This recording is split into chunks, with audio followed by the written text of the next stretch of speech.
Hey everyone, this is Andrew, and welcome back to another good, the Greatest Attorney Chronicles. We are finishing case 4 of this series. And pardon my a little bit of stuttering and hiccups. I think I must have forgotten something, but I'll check later. But anyways, sorry about it. Anyways, in the last case, when we last left off, we got a double guilty verdict, and now we're going to go to the summation exam. And we found out that something is going on in the Garrideb's household. So I'm a little suspicious on Joanne because she's the one who go tossing the number of stuffs. But regardless, without further ado, let's just start the case. Anyways, Adventure of the Cloud of Kokoro. Let's resume the case.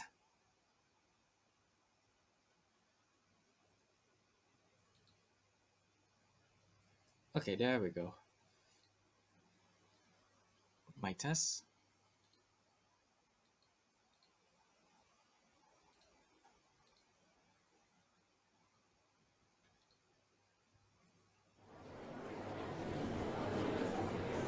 Okay, close up. Okay, there we go.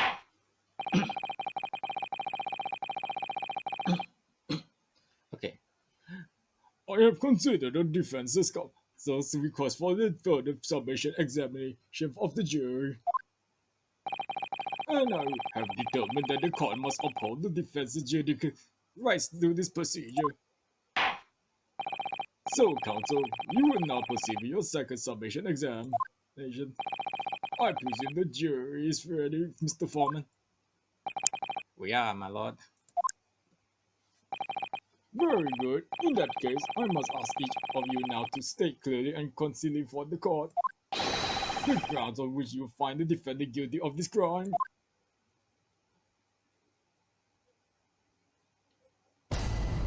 Judicial findings. The jury's contentions. The accused left behind evidence at the scene, didn't he? Those three posts of his. If there was some novel alternative explanation about how the victim was stabbed, I might consider. If the woman was throwing books, it can't be related to this crime if the window was closed, can it? He was unavoidable, probably not threatening even with a dark hit. Really now, Joanne? Look, I just want to get this over with. If I don't bring home some pay tonight, I'll be in a tiny bit of trouble. I'm a fighter, my girl. You gave me the sneeze. What do I have for lunch? Well, I'm taking activity. Yes, considerably more tangible argument for all members of the jury this time around, it seems. With one notable exception, of course. And I'm not talking about three of the jurors which, you know what, you figure out. My learned student friend was unable to find fault in the previous witness testimony. So the court must accept the fact it was indeed the accused seen fleeing from the scene. And moreover, no one else was even at the scene to commit the crime. Well, if the eyewitnesses are correct, it would seem that if the conclusion was somewhat set in stone, I fail to see how it can be argued any other way. That means if I'm afraid that during the summation examination, it's essential that you establish some other tangible explanation for the facts. But how or what will you consider a tangible explanation here? Isn't it obvious? Who stabbed the woman and how? Those two details are all you need to provide. Simply give us a name and a method by which the attack was conducted. And there I was thinking this might be hard. Shit. But Miss Lauder, you have to do it, otherwise this will be where the trial ends. No pressure there. No pressure there. That's quite enough preamble. Proceed with the submission exam, please. I presume you are prepared, counsel? Oh, yes, my lord. Alright, Venus, okay. Focus your mind now.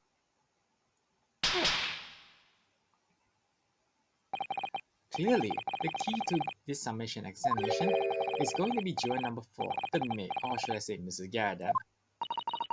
We have a book that disappeared from the Garrideb's household on the evening of the incident, and the fourth book found in the victim's hand. There must be a way to link the two. Yes, that's what we have to find, using every technique I learned in my short career so far, whatever it takes. Don't forget to keep an eye on Mrs. Garrideb and how she reacts, even though the things the people say. Alright, so we're going to continue the summation exam. The defense rebuttal. Just 1 second. Before that, I need to check something first.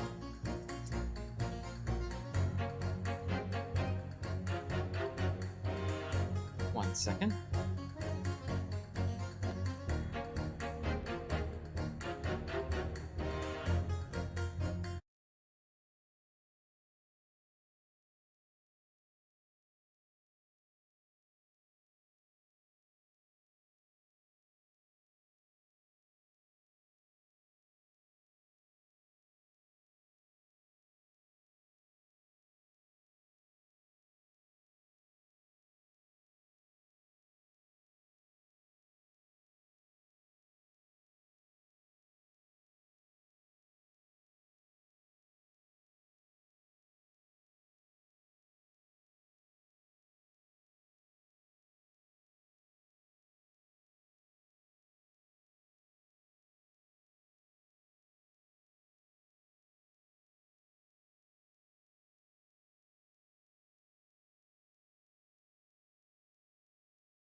Oops.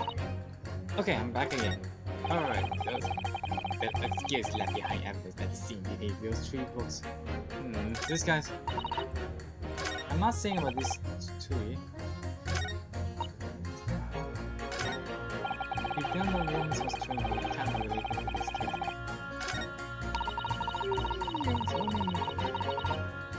Well, I just wanted to play for cakes and just ask this guy first. Hold it! But as we now know, there were 4 books, not 3. Well, what difference does it make? There's every possibility that the 4th book, in fact, belongs to the defendant's landlord. Yes, that's the part I have a problem with.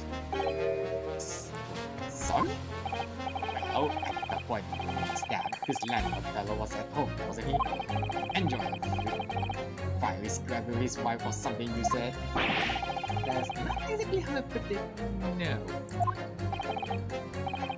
And well, the point is the fellow and his wife were somewhere else in what did happen.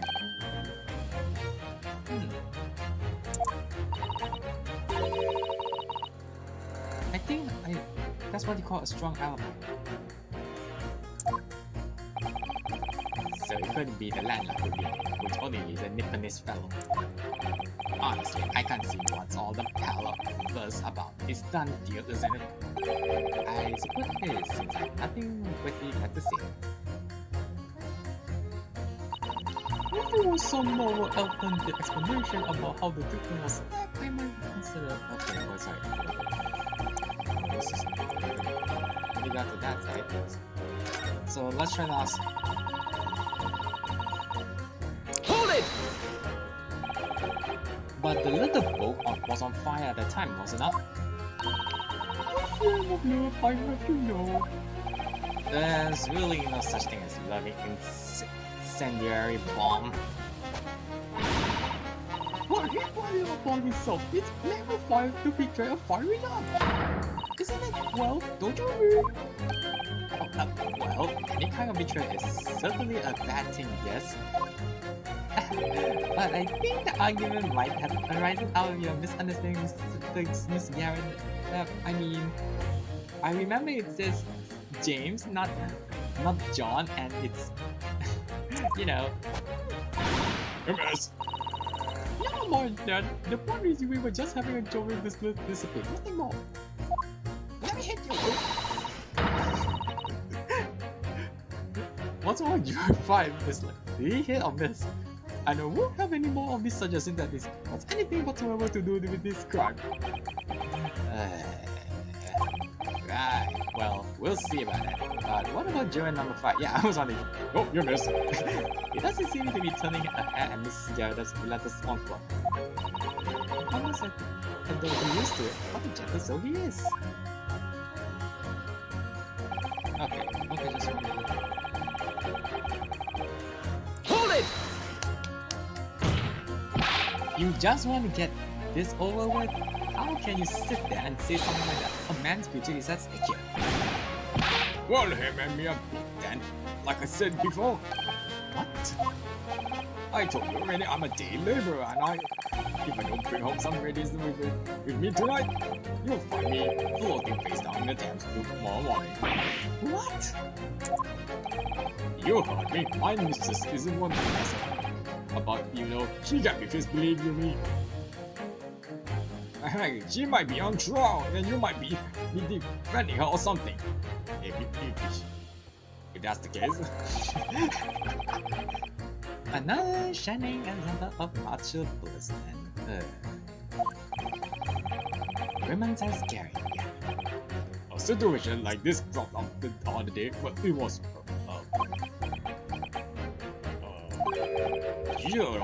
it's funny, but I can't quite remember. Sorry? It was so frightening, that's the thing. I must have locked it up. Sorry. It's helpful. I wonder if Mr. Blue ever dragged into the Thames by his girl. Don't even go there, Sister Wilton. Yeah, I heard, yeah. There must be some way to joke this memory about this. Okay, time to go to this guy. Hold it! Hold on, let me drink hold.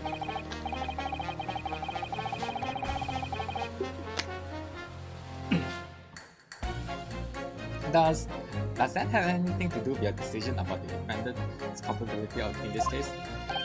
Sorry, what's that? You have to speak up loud. Did you say mulberry? I really like some pie, thank you very much.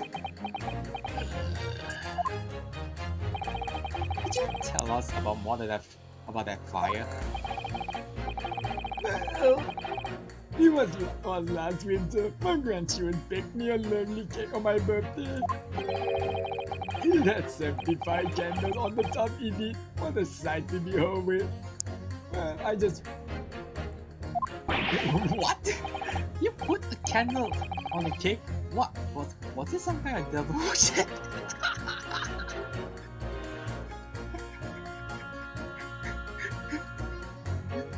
No, hold up.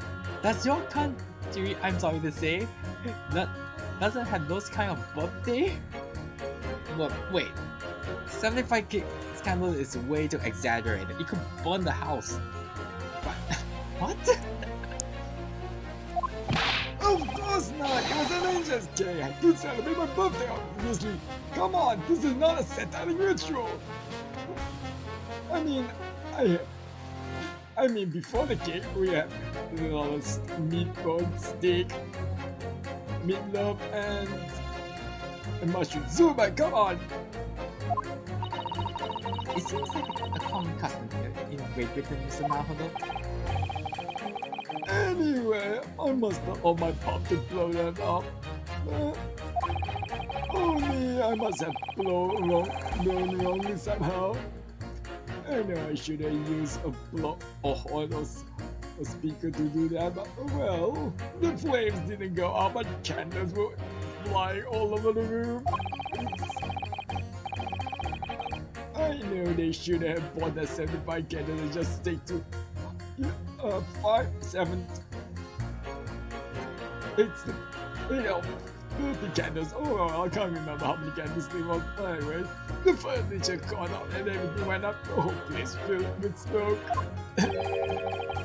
Definitely sound like devil worship to me. And my sneeze, the sneezes, because you mean the ball, but how did you catch a ball of fire? What a fiasco it was! The grandchildren, bless them, threw water over me as they tried to put out the flames. Oh shit, I think this is some sort. Look, I know they make of me. Look, I know these guys, my grandchildren, brought the candles, but come on, you don't need to pour the old man some water just because I blew them. Come on! I nearly burned my beard off! And then because the whole room filled up with smoke, of course, we had to open all the windows to clear it. The windows? The beating window air rushes over me like the devil dancing on my grave indeed. No, it's not a satanic ritual, okay? I caught a terrible curve from it. He put me to hospital for a while. I will forget that birthday in a hurry. And so my grandchildren, they decided to stick to minimum candles next time. I knew it was a devil worship all along. No, it wasn't, you piece of shit! I heard that! I think. But something about this old man story is playing on my mind for some reason. We need to demonstrate how Thomas Masumi could have attacked a young woman on the street, as well as how he or she could have done it. Yes, but once again, the juror's statements are full of personal prejudice. A lot of them seem convinced they are right, even in the face of logical arguments. I think we're going to need to put them against each other to force them to accept an alternative explanation. Yes, I don't necessarily need to find contradiction between the assertion, just a connection might do the trick. Alright, I see what I can do. If anything sandals, I'll go in for a strike. That's the spirit. Okay, so one hit. Not this one. Ah, this guy. Even the one. Tell me what it is. No, hit to the. Objection! These two juror statements clearly contradicts one another. They do? How is it, counsel? Don't point with me again. I told you it wasn't me. What? What do you say? Humble pie? What? Speak up, lad. Speak up. Juror number 3. Do you see? Oh, me? See what? Well, I mean, did you hear juror's number 6's account on his birthday celebration last year? It seems, despite being a Londoner, he once opened his window in the middle of winter. Well, yes, of course, because it was an emergency. I mean, obviously, if the room was filled with smoke from the fire, then you'll be mad not to open the... Oh! Exactly. On the day in question, at the time of the incident, there was a fire in the Garrideb household, and Mr. Garrideb had the following to say about it. The whole place filled with smoke. Oh my head!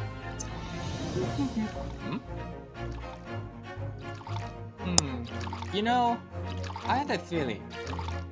If I skip this or try to not ask her, I might lose the chance. So I suggest we just ask her, but only doing it in witness stand. I'm gonna see the full thing. Anyways, yeah, I think that infinite teapot is pouring a lot of tea inside. How much tea is inside there? Oh, sorry. Anyways, excuse me. Juror number 4, do you have something to say about that? 1, 2, 3, 4, 5, 6, 7. Mrs. Garrideb. Oh my god! What is the meaning of it? How can you tell I'm hiding who I really am? It's imperative that you confirm something for the court. So please, it's time to drop the pretense now. What is it? When the fire started in your house in that day, did you or your husband open the window? Wait, what are you insinuating? The room would have been thick with smoke after this carpet and bookcase caught fire as they did. In a situation like that, it's inconceivable that you wouldn't have opened the window.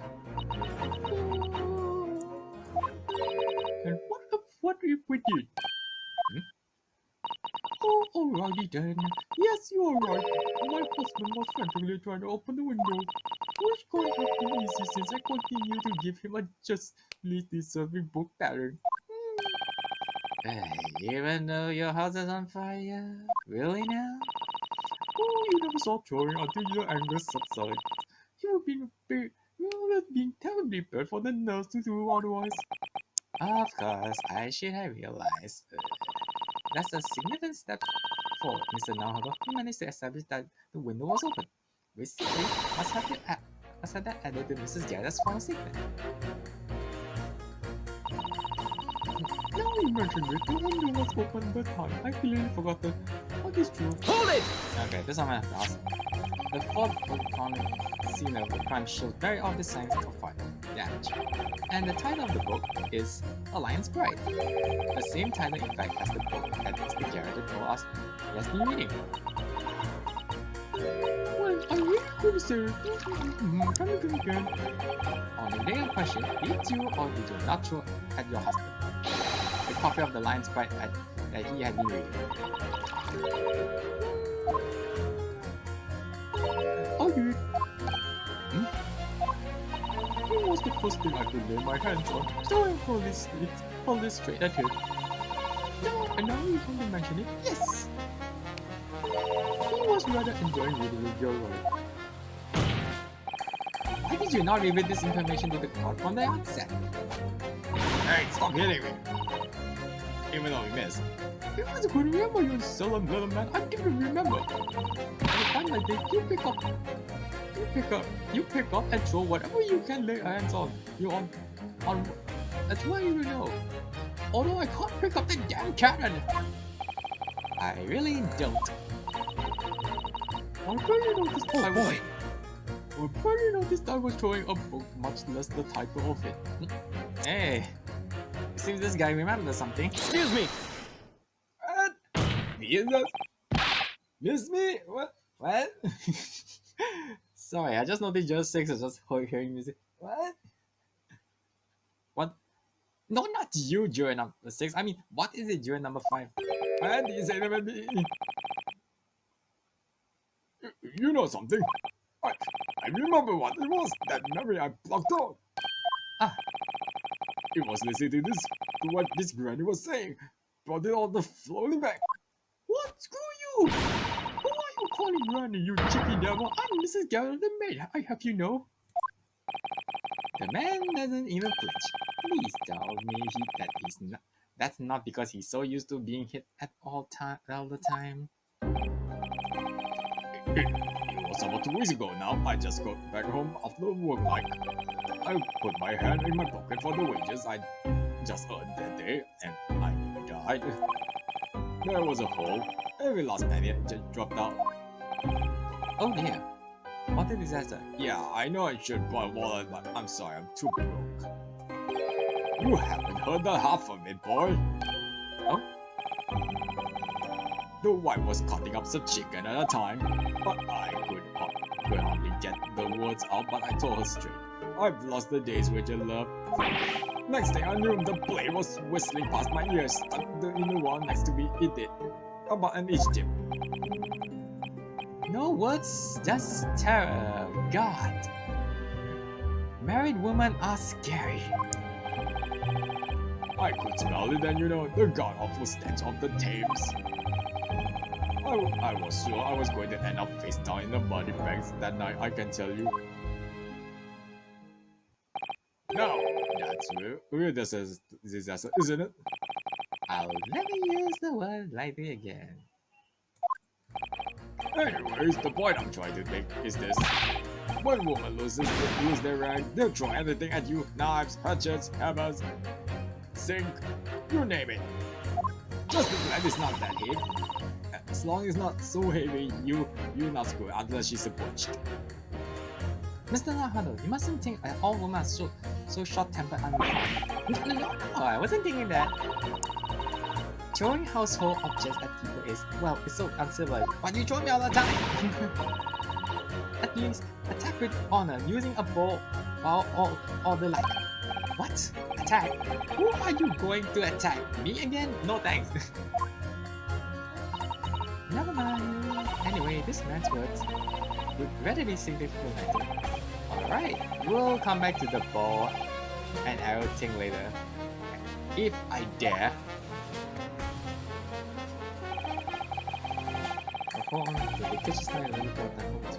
Okay, this one I'm going to hit with number 2. Objection! These two statements have clearly had deep, significant connections. Good grief, you mean they don't contradict each other? Explain, counsel and boss. Juror number 2, do you think perhaps that this could be one of such novel alternatives? Oh my, what do you mean? An alternate explanation as how the victim was stabbed in the back. What are you talking about?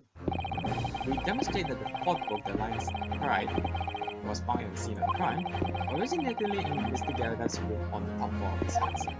Therefore, it's equally possible that some other object beside the book could have found its way from the Garrideb's household to the street below. What's that now? What the else? After all, Mrs. Garrideb could have thrown any number of different objects at her husband. Isn't that right, juror number 4? Screw you! What are you insinuating? You little beatball?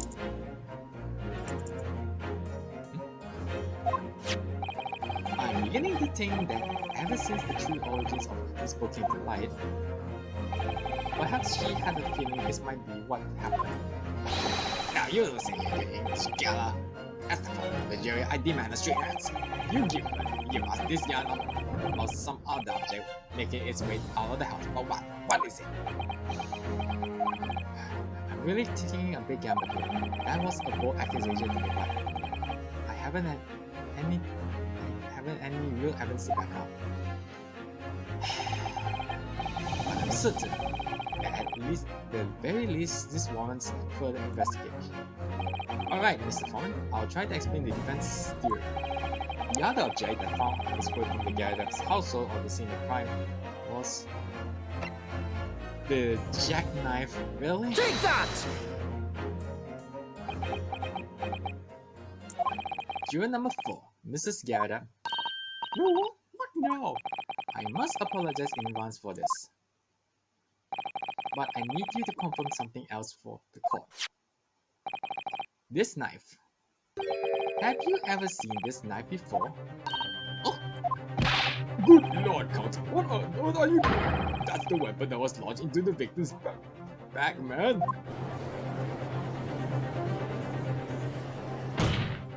My lord, remember that when this victim was attacked, Mr. and Mrs. Garrideb were in the throes of an argument. Mrs. Garrideb was hurling anything she could at her husband, would be backed up against the wall. Windows, right? A window that had been opened to clear smoke, and through which the boat sailed to land at the crime scene. You can't believe that the book was found in the victim's grasp. Are you saying that it flew out the window and across the street to land nearly in her hand? Even my missus could have got an aim like that. Yes, I admit. There are many cases we don't yet understand, but that's the point. That's precisely why we must not allow this trial to end. Not quite. Oh my! I'm not. I mean, listen, I didn't do it.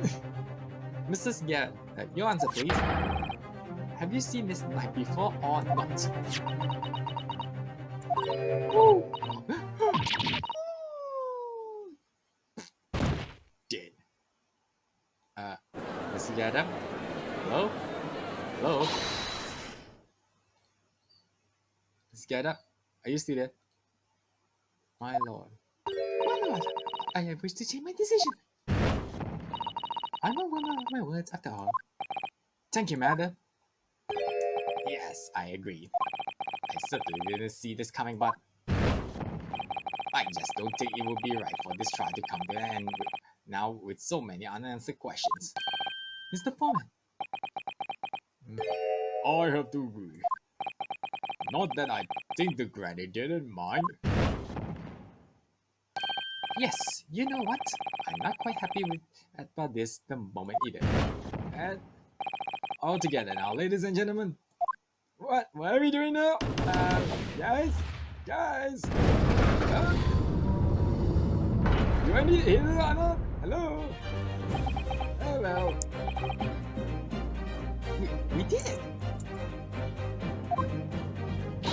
Oh, congratulations, Ms. Alvaro. So, as a result of the defense summation exam, the number of jurors leading have changed. 2 jurors called guilty against 4 now called innocent. Excuse me, I want to hear it, but should it be 5? Hello? What? How did it happen again? Accordingly, the opinion of this court is divided, and the trial will continue.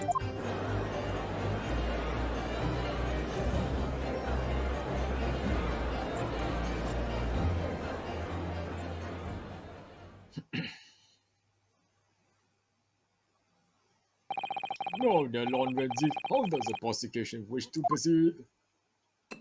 First a drink. Yes, the nice. This trial is rapidly descending into a farce.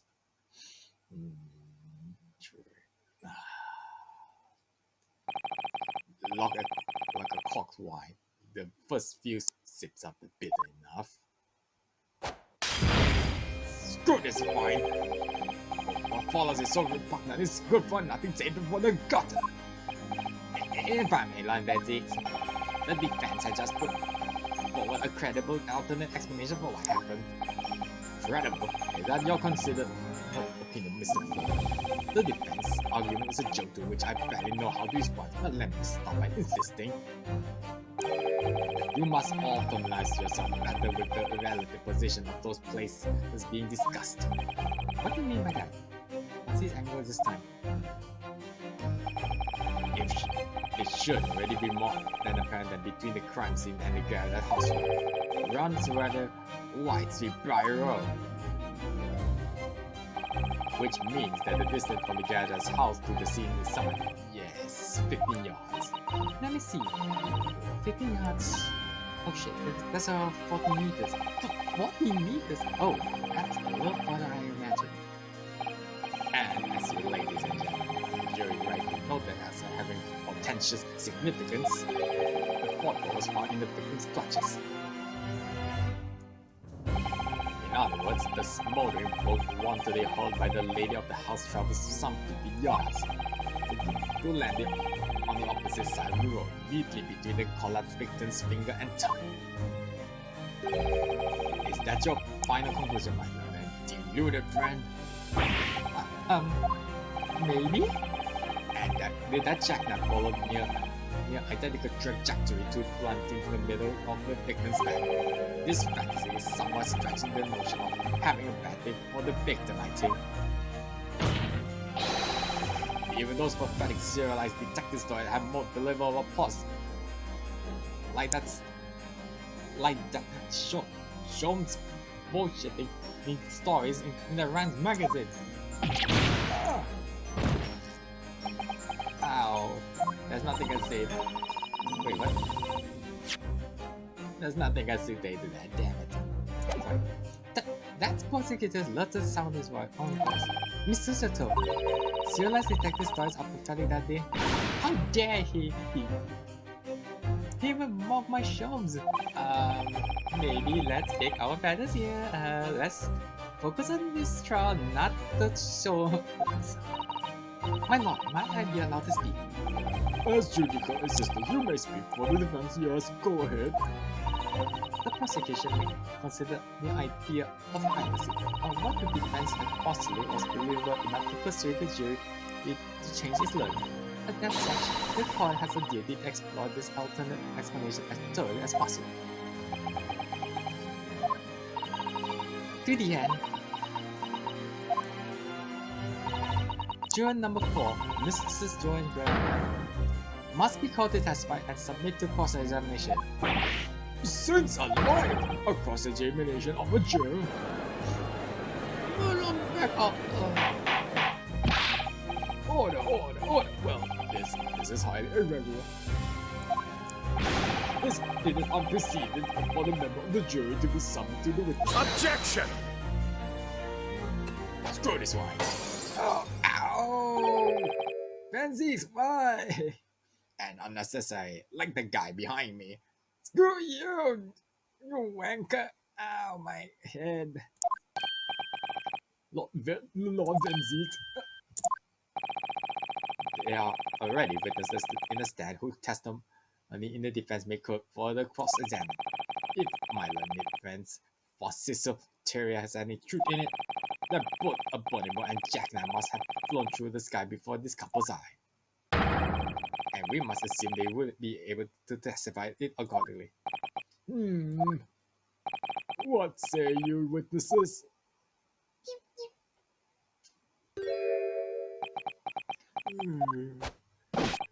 Yes, sir, Constable. Report introduced. How long have you been asleep, by the way? Well, good morning, officer. Or shall I say good afternoon? Sorry for dozing off anything else, sir. I have a sleep on a couple of villains who's appears on my pizza.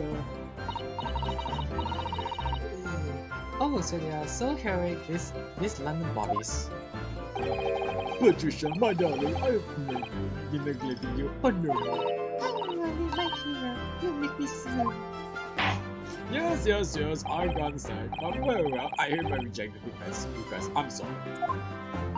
Oh. And order the witness in the stand to testify again. Step forward before the court any details pertaining to the defense's alternative explanation of events. Yes, sir. Witness testimony. Constable Beats report. This case has nothing to do with Mr. Garrideb. Believe me, a London Bobby is good for his word. You see, sir, the windows of the top floor of the Garrideb's house are top hitch cassettes. Obviously, if anyone could join out the window, we have seen it. I did make the same. The good freshman helped with my costume. Earlier was there to make sure nothing was disturbed. I didn't take my eyes off the crime scene for one moment, sir. I just trying to report that front, sir. Well, this is quite solid. Top hinge casement window. What? This detail was not in the police report, Constable. Yes. I apologize. Sorry about it. I must have been a little drowsy. Come on, I haven't had some sleep in day, so you cannot excuse your sin of drowsiness every time, Constable. No, sir. I'm sorry, but I know. What exactly is a top hinge casement window? And you cannot excuse your ignorance with such trite remarks, my learned friend. Of course, sorry. I found it, Mr. Naruto. Cast your mind back to the window and Mr. and Mrs. Garrideb's window. Alrighty, I try. So the window opens in order to allow air to circulate inside the house. But as its top hinge casement window, it swings open along the upper edge, you see? I'm glad you rectify your ignorance. A casement window is the most prominent feature. It is stay a metal bar which prevents the window from being open beyond a certain amount.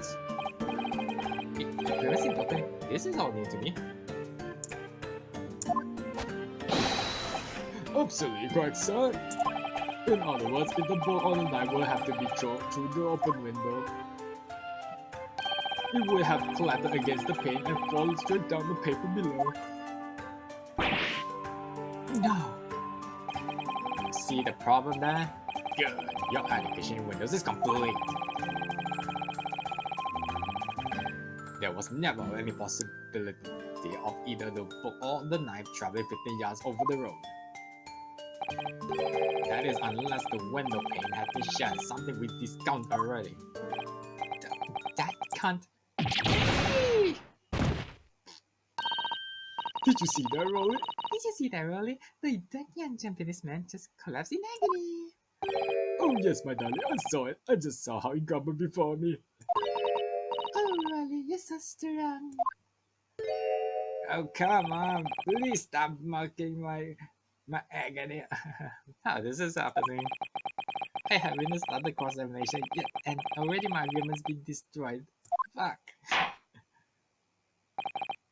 Gonzo, if you could drag yourself up right at again, the court awards your cross-examination. Yeah, Lord. Oh, yes, my lord. Oh, good. Another desperate situation.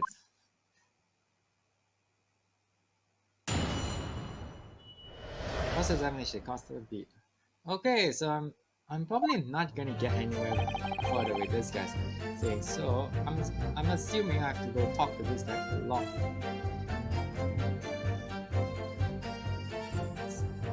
But anyways, let's start by 1 second. Let's start by just going to question one. Let me get a sip first.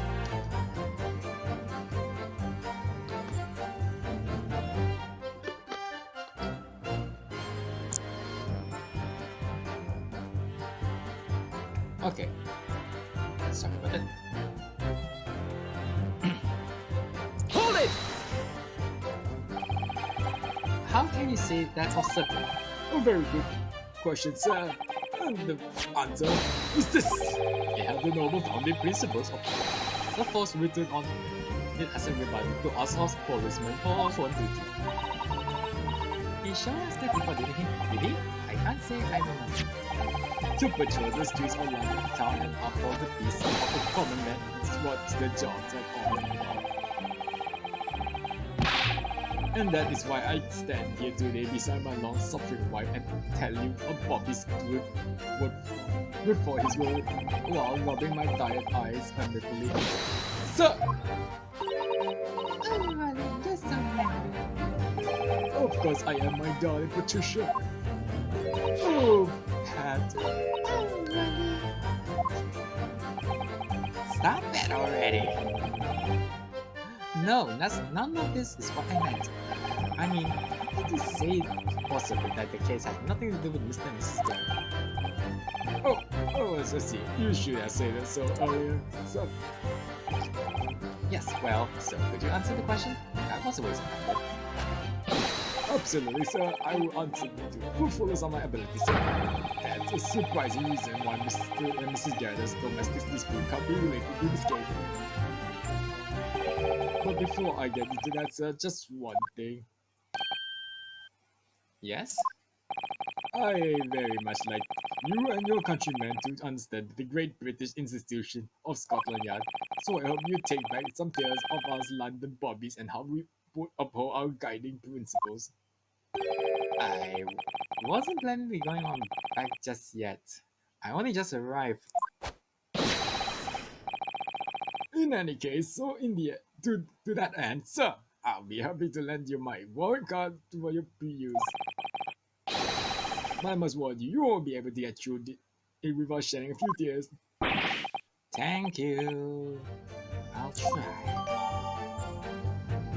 One card, this one.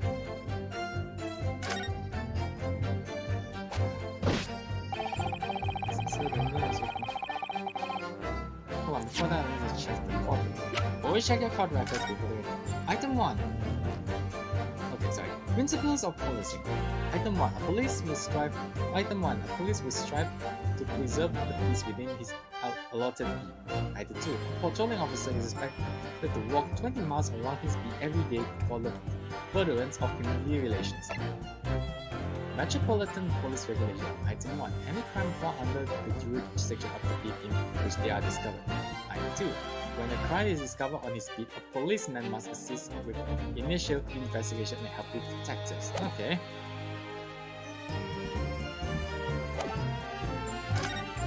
Oh, sorry.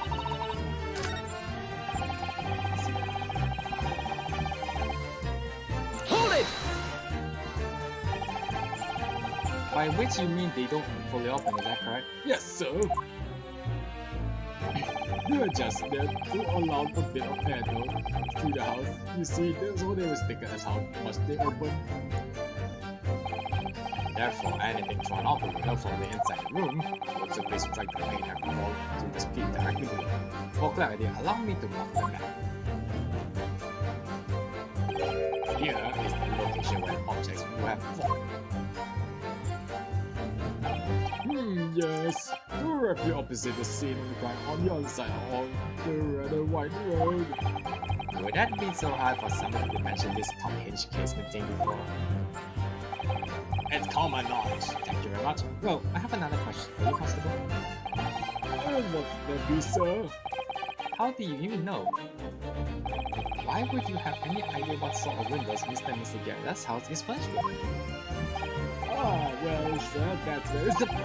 You see, I helped with the investigation just a bit. You help?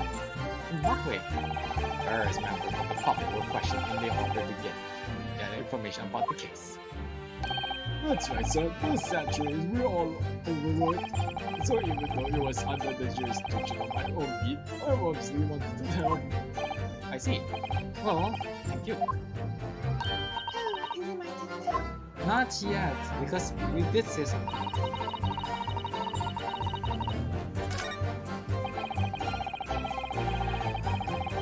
Hold it! Okay, let's skip a bit.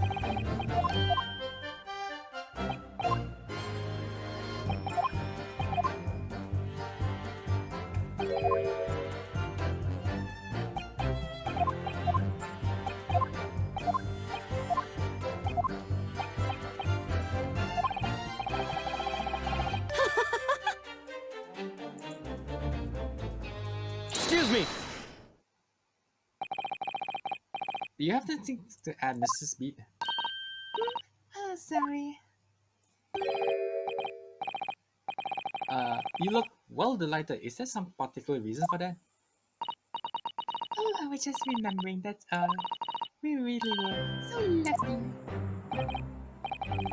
Lucky? What do you mean? Well, of course I feel terrible for the poor woman who was attacked. Don't misunderstand me. But we were just so lucky that we didn't have her on royal feet. We're so close, you see.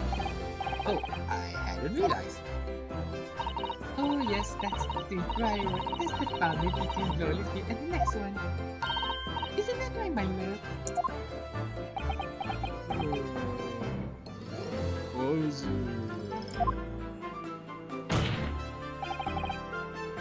Constable Beat.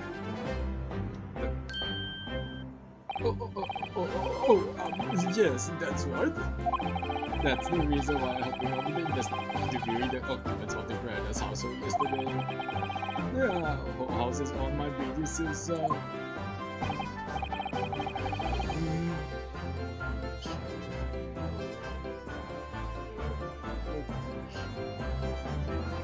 That was good. Was cutting it close. Constable, I wonder if you could clarify something.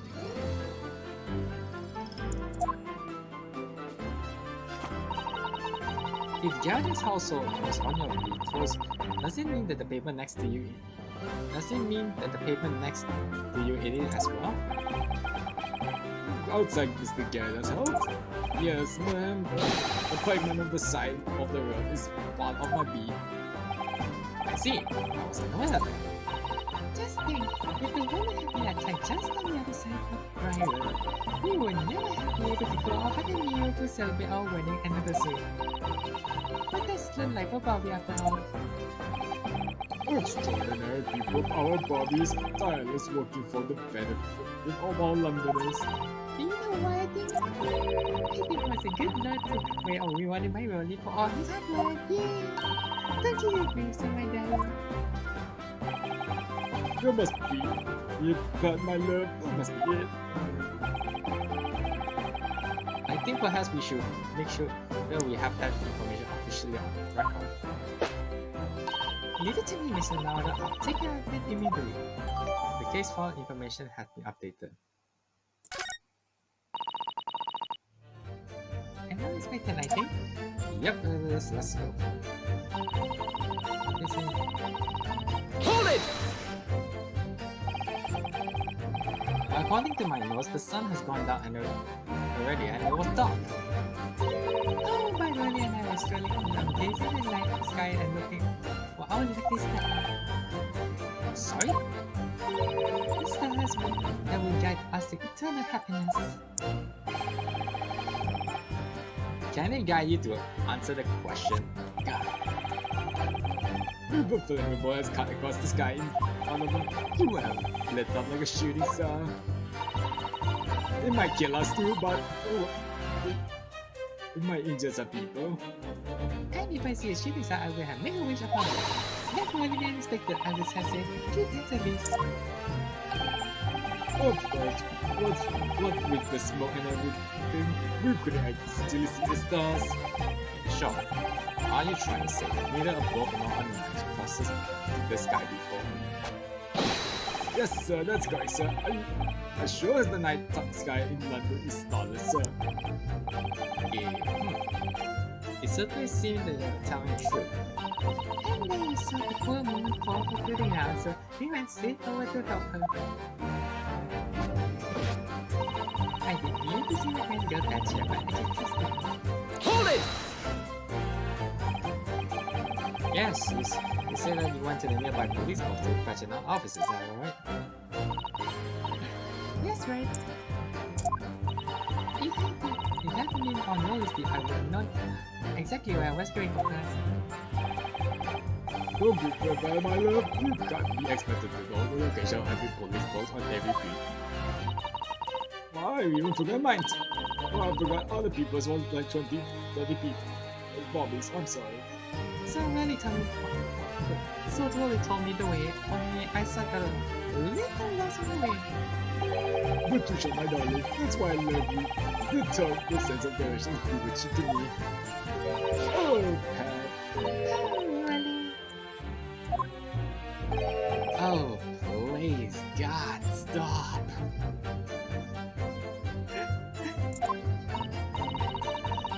So I suppose I got about 15 minutes. But like I said, my Wally was at the scene of the whole time, make sure nothing was disturbed.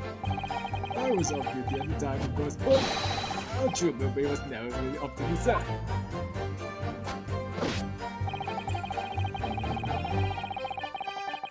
Hold it! Nothing to report. That's correct, sir. I had my eyes wide open the entire time, never look away from the scene. No one else approached the scene, and nothing was removed from it. I can swear that they do my on the yards on, sir. Well, that seems a little strange. Beg your pardon, sir. Strange, sir. Seems together regular to me. This one copy of the lines by what originated in the Garrideb's household. So the question remains, how did it find its way to the hands of the victim? Can you shed any light on that scene that you were the scene of the crime the entire time? Couldn't be the difficult, sir. One that just happened to be burnt as well. No. Even if it were that were possible, why would the victim have been keeping a book like that in her hand? As we can see from this photographic print, she has a bag over her shoulder.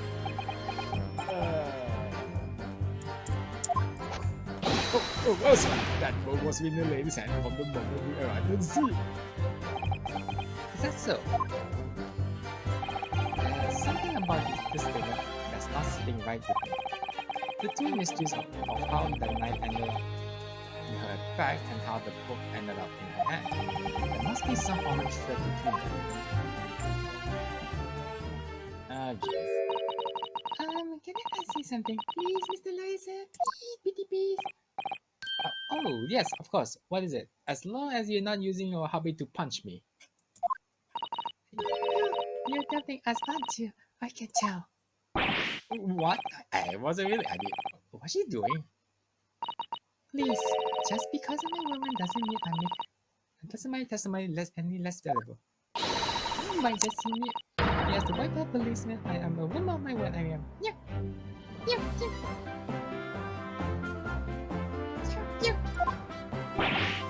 I really don't remember ever suggesting that I adopted you. Oh, come on, you promised me. No excuses, I don't want to hear. My voice will be heard. My lord, you will let me speak, won't you?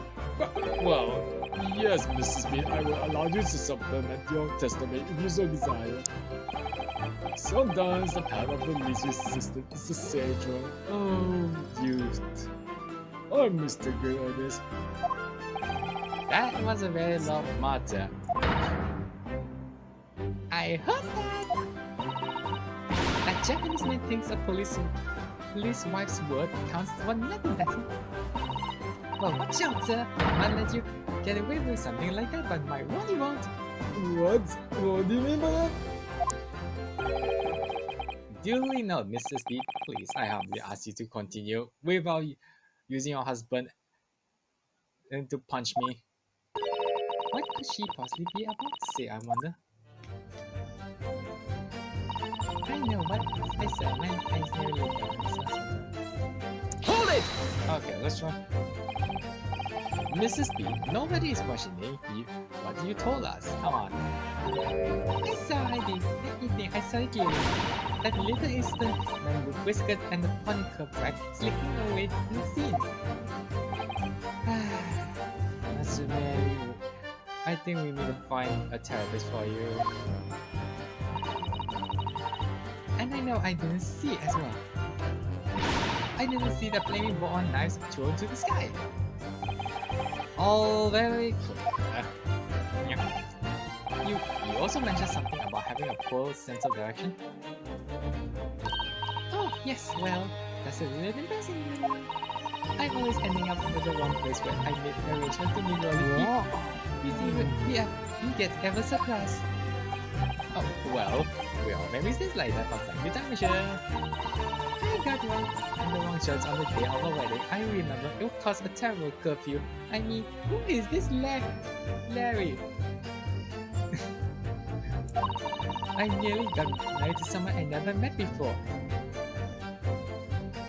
Wait, did you say Larry? No, his name is Arsene Larry.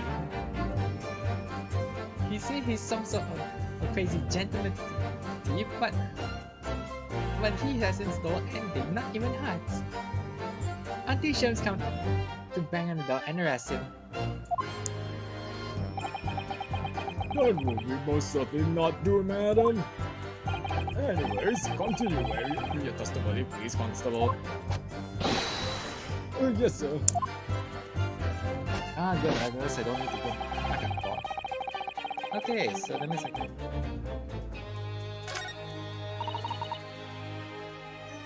Hold it! Okay, back.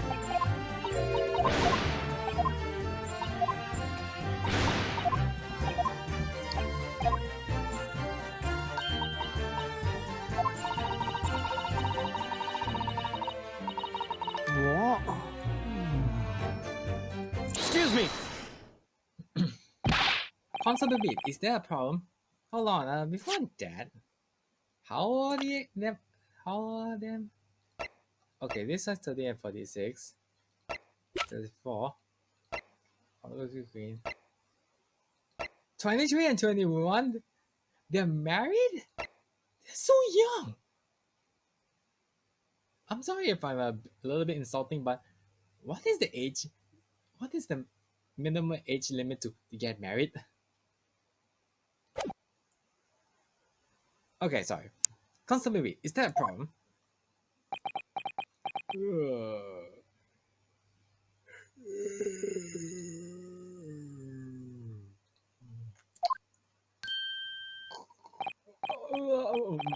No, sir. No problem, sir. Did your wife's remark just now just bring something to mind, perhaps? Oh, well, in a way, sir, yes, sir. I was just remembering things that the same thing happened that evening is all. Hmm? You mean Mrs. B lost her way on the night of the incident? Well, you see, I sent her off to find a police boat in the next beat over for mine. But she was gone for fairly longer than I was expecting. I thought she'd be back inside 10 minutes, but my darling was gone a good 15. Oh, honey, you're such a tease. But the reason for so long was because of the stupid case, silly. Good. Sorry, What bouquet are you talking about? Oh, it's a present for our wedding anniversary. Really something we sing for the farthing and pennies he found in the gutter while he was doing his round. Yes, how romantic. I'd forgotten all about it until just now. Haven't you, my darling? Oh, yes. But that was just between us. Darling, no talking about it. Anyone else, darling? You have to promise. You have to promise. Really? Oh. What? What was that about? Constable Beat looked very obvious trouble during the exchange. What's this bouquet about? I'm afraid I can't offer any useful insight, Mr. Aldo. Sure, one thing. We have to ask Mrs. Beat about the bouquet. Mrs. Beat, this bouquet you just mentioned, I'd like you to add details about your testimony, please. Oh, really? Yes, I'd love to. Are we done yet? Hold it! You mean you dropped the bouquet at the scene of the crime? Yes, that's right. Oh, I was so upset. When we ran over and saw it for the woman with the knife in her back, I was so shocked I dropped the bouquet Will gave me. She was in the dark spot when the street lights were not casting any light, so I didn't notice at first. And then you went to the police box to report it to the policeman who was on. Yes, and I came back to the scene together with the other constable in the scene. That's when I spotted my bouquet again. But the thing is, when I went to pick it up, it was nowhere near the victim's body at all. In that case, you need to remind Mrs. B the victim is not deceased. She's not dead, come on! I was all flustered for the moment before I heard a voice coming from the other side of the road. Your husband presumably. That's right, silly me, I got over the wrong side of the street. Although I'm going to blame the bouquet this time. I can't think how it got there. I can't really can't. So the kid somehow moved from one side of the wire to the opposite. Curious indeed. Isn't it? But the worst of it is, I forgot to pick the bouquet up again when we left the scene. That beautiful rose was running with that chain from the gutter he spent so long collecting. By bouquet, do you perhaps mean this sorry solitary rose? Oh, yes, that's it. That's the bouquet Rolly bought me from our anniversary with all bits of changes he found in the gutter. Darling, stop pulling it.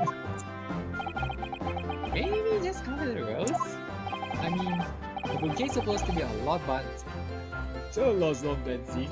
Where do you find this? By the flower? According to a report by the police officer in charge of the crime scene investigation, it was found on the edge of the pavement on front of the Garrideb.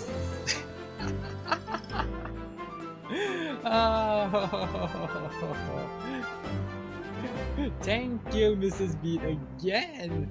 You just solved one of the misunderstanding. And second, seriously, Rolly, did you really move something about the scene in front of the Garrideb's house? Oh no, it wasn't this early morning. It late where the streetlights cast no light. It was believed to be of no relevance in the case, since it was found on the opposite of the thoroughfare. oh, thank you, sir. Can I recognize this? No, I take it off for good measure. This rose shall be added to court records as evidence. The anniversary bouquet has been entered in the court records. But it's a symbol of love. I want it back after the trial. Did you hear? I want it back. Oh, great. Yes, Mr. Shorasu. Shall do my very best not to forget this bit. I mean to say that the defense will give the rose to you. What? No! Don't give the No, you have it. I'm not dealing with her.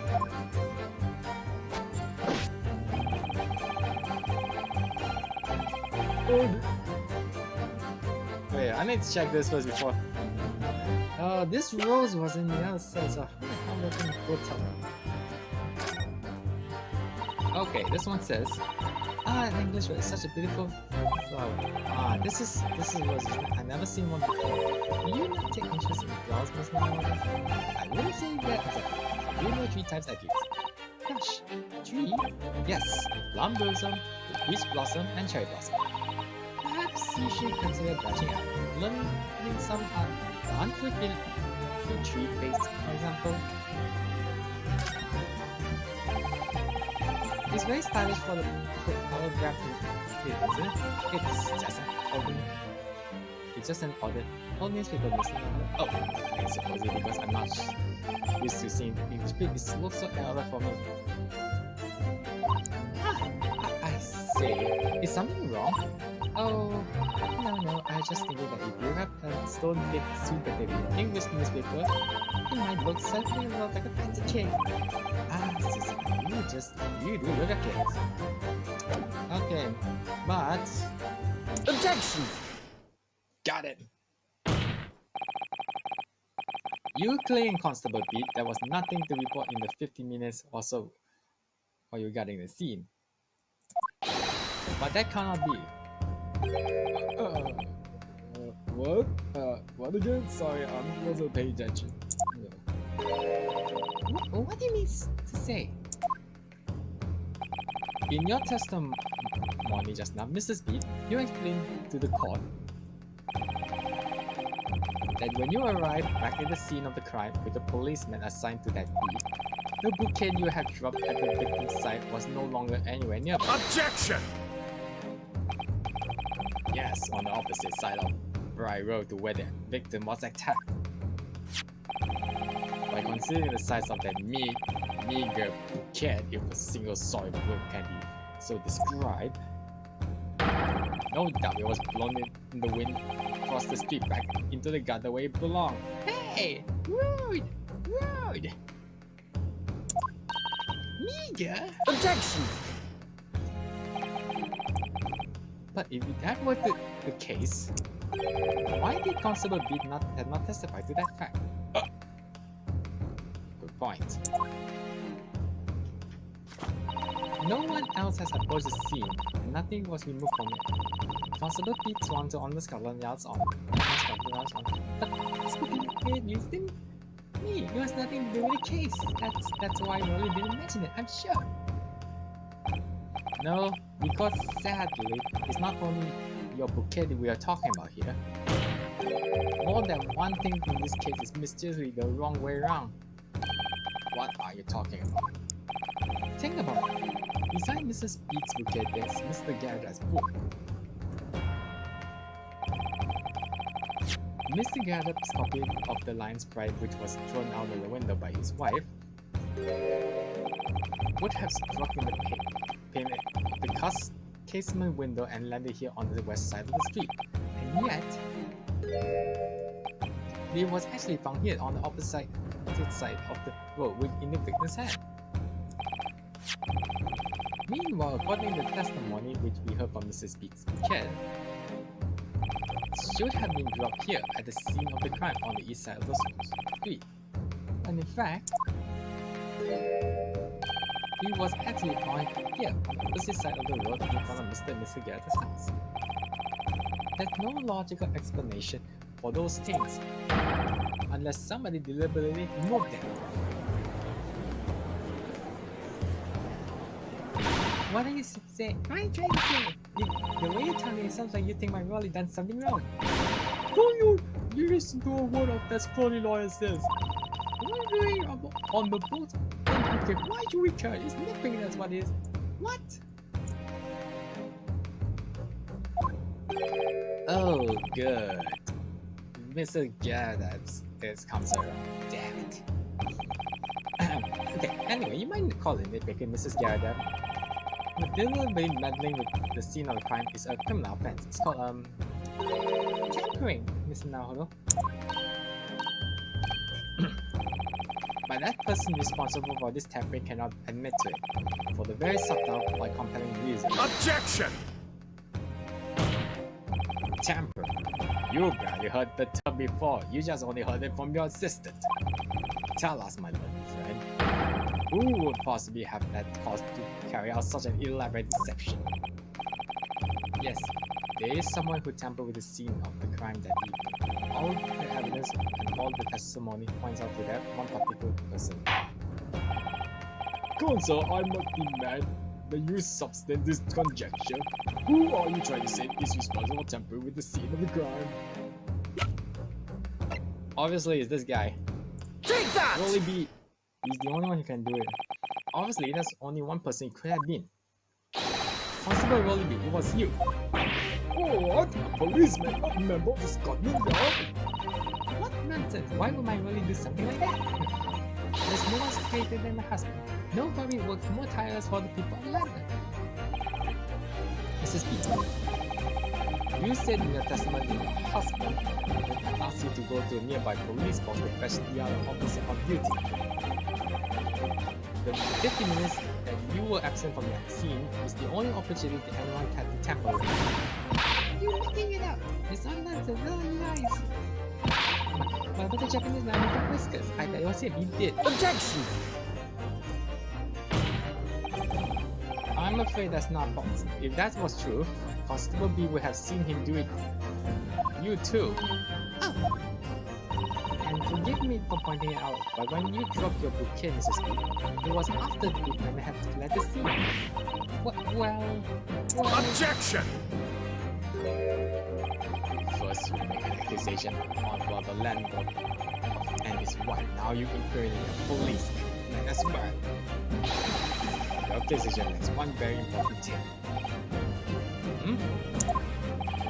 You claim the crime scene was tampered with. But there is only one reason anyone could commit such a reckless crime: to hide something. That's right, he's right.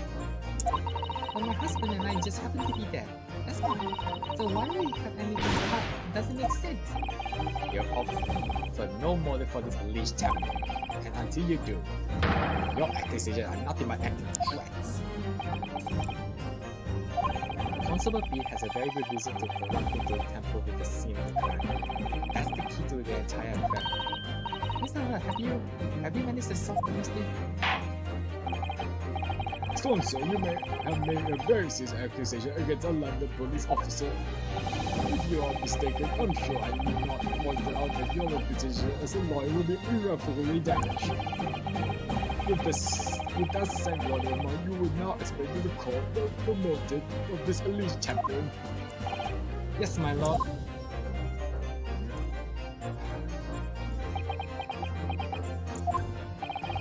Constable B's motive for tampering with the crime scene was to hide. I don't think the book can be felt because it's not possible. The book says it's not, so where the victim fell. Where the victim fell to the ground. That is what the body had to cover up at all costs. What? Where the victim you mean where she was attacked? What are you talking about? We told you at the very start, didn't we? On the paper of Dry Road, we saw it happen, remember? It was right here as if anyone didn't know. Oh, no! That's certainly what everyone has led to believe. But in fact, that isn't where the victim was stabbed at all. What? What?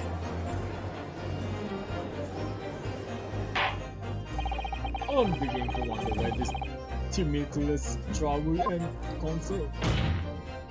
If that's your assertion, then the court is dying to know, my best friend. Where are you proposing that the crime actually took place that evening? Obviously, it's at this site here. Take that! But that's on the opposite side of the road. I don't understand.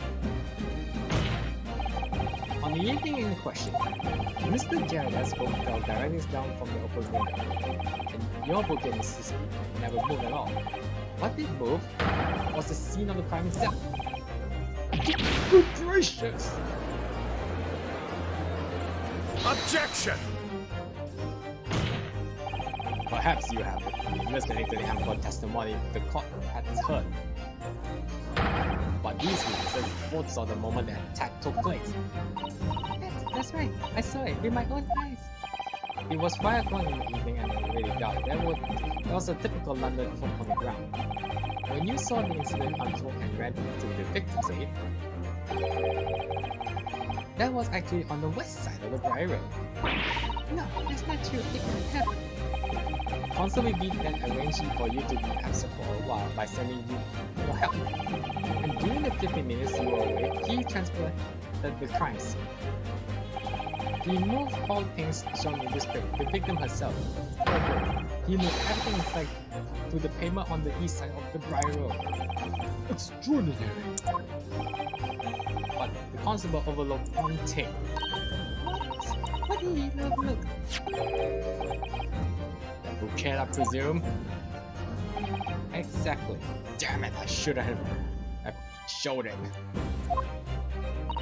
The prosecution told the court just a few minutes ago about the discovery of the rose bouquet.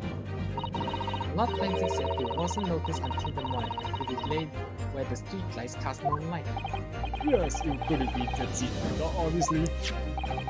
which is why it was only the bouquet that was found in its original position on the pavement on the west side of Briar Road.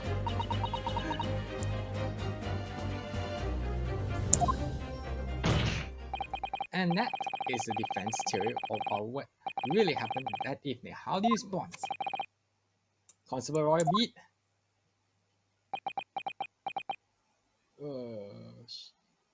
Shoot. Hold on a sec. Well, I'm very sorry. I didn't mean to nod off again, but I have slept in properly in a month. Did I miss anything important? Oh, really? It isn't true, isn't it? What the lawyer said is all lies, isn't it? I know it isn't, because you're the most upstanding righteous man I know. I had a dream, a terrible dream. All the things I did that night, everything comes out, everything exposed. No, only it seems it wasn't a dream at all. Good golly! Order, order, order! What is the meaning of all this? Oh, really? Why? Why do you do something like this? Why you look so happy? You think cops, it's a criminal offense, isn't it? What about that? Wishing the victim's death should be one too, and didn't you hear from wait what? And didn't you hear Benzi say she's not dead? Constable, explain yourself. Why would you do this? As a respectable member of Scotland Yard, your duty is to protect the good people of London town. I can't say, sir. What? I really am ever so sorry about this, all this, for damaging the yard's reputation, for everything.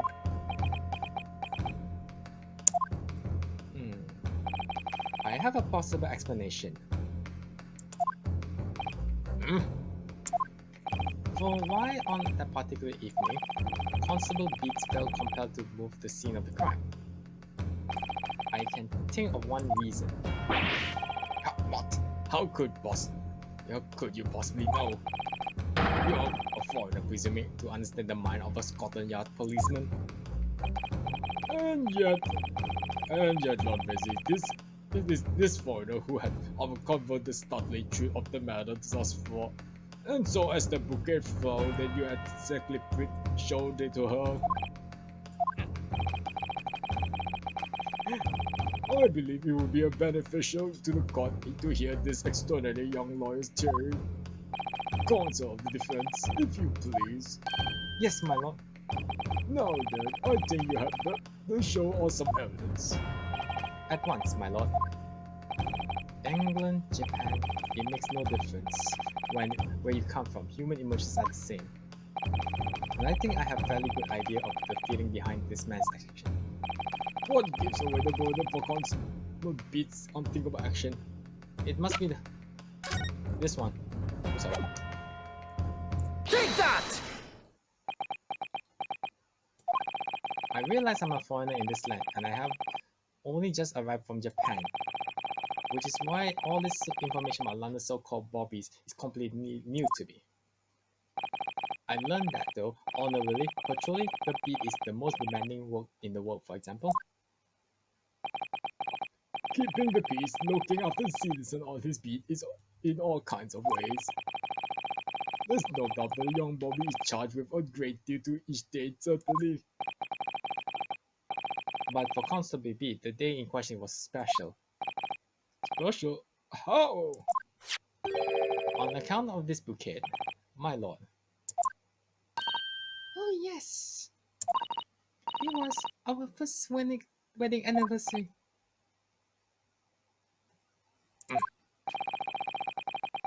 Constable Beat had worked so hard to be able to afford this simple gift for his wife, and was so looking forward to taking her out for a celebratory meal. When he and Mrs. Beat stumbled upon a crime along Briar Road.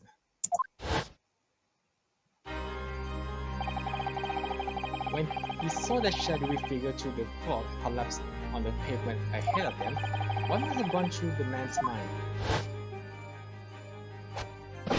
But sir, just one on that particular day, I was looking forward to celebrating my wife's anniversary. Yeah, I think Homer has a little bit of his voice, but I'm trying to say, Mrs. Beat could have with me not being married to a Bobby like me. I want to show my dear wife how much I care.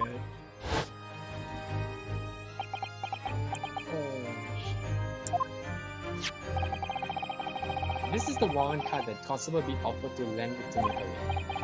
Inside, among the rules for the patrolling policeman, it says, when a crime is discovered or disputed, a policeman must assist with initial investigation and help detectives. Oh, I get what you mean. Constable Beat. Is that not the reason why you have to move the whole scene of the crime of that day? Yes. Everything you said, it's alright. So that's it. It was all to do with the boundary of your beat. Exactly. To summarize, the incident actually occurred on Constable Beat's beat. Good gracious! Constable, do you realize the gravity of what you have done? It was the first time since I became a cop that I ever cursed God. Stay close to me, Pat. The criminals could be still looking somewhere. As we ran to the scene, I had every intention of doing my duty as a police officer. We got to report it to the station quickly as possible. But then it dawned on me. I realized where the victim was lying and what that meant for me. When a crime is discovered on his beat, a policeman must assist with initial investigation and help detectives. Why here? Why did it happen here? And why tune out all night? Oh, because. Why?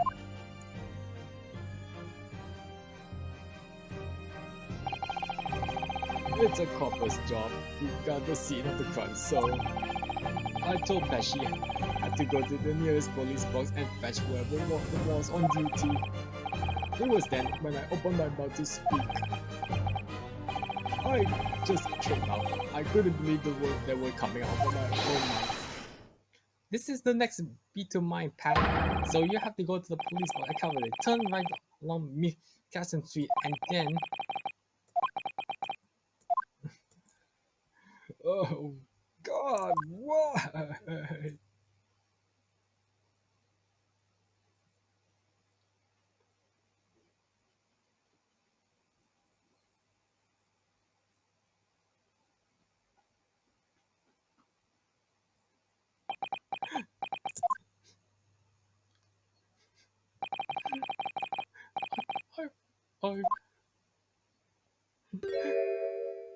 I'm sorry. I'm so sorry. Oh, Constable. I just wanted just that one night to take my petition out for dinner. Oh, just the one night. You knew that if the incident was on your beat, your evening of celebration would be ruined, and so you decided to move the entire crime scene outside your jurisdiction, just across the street to the east pavement of Dry Road, which falls under the neighboring beat's care. You see, I thought, well, I was sure the victim was dead, you see. I beg your pardon? Oh, of course he did. Otherwise, my roller would never have let the poor woman on the freezing cold pavement. I see what you mean now. But God got my back for my sins, didn't he? That's why I missed the rose I bought from him. No, Roller. That was all my fault. I should have never dropped in such a dark place. I'm so sorry, Roller.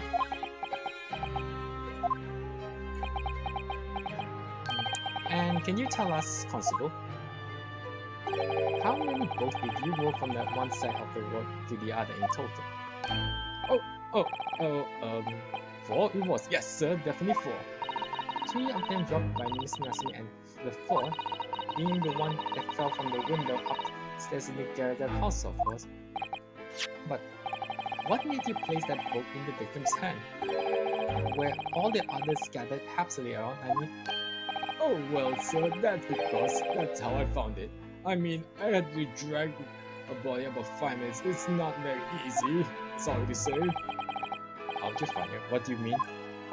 When we first ran over the sea, the victim was already holding the book. So when I moved everything, I made sure it was still in her hand.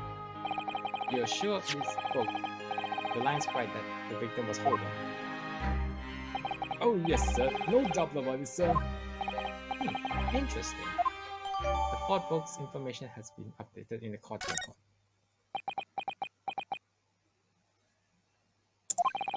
I thought it was an open and shut case at the time, you see. There was only 2 people at the scene, and Pat and me both saw it happen. However, which way you look at it, it had to be the fellow who ran over, who done it, I thought. I couldn't see the harm, really. I didn't think moving it all over the road would make a jot of the distance.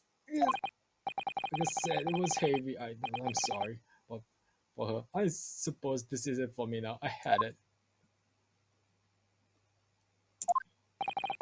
My lord. Yes, Lord Renzik. I believe that concludes this cross-examination of the witnesses.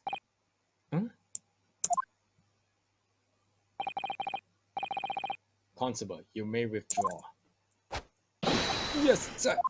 Mr. Prosecutor, sir, what will become of my Roller? What will happen to him?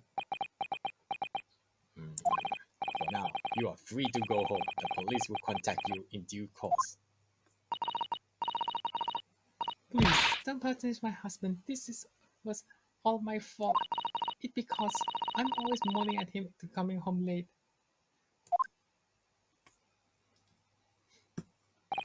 Leave it now, Pat. Let's go home. I'm tired. Alright then, my love. One last thing, Constable. Sir! Let this be a lesson to you. In a criminal investigation, every detail matters, however insignificant it may seem to you. Yes, sir. Carve that lesson in your mind. And never again make the mistake of tampering with the scene of a crime. Never again, sir. You mean to say... Leave now. This trial is not yet over. Sir! That is heavy inside.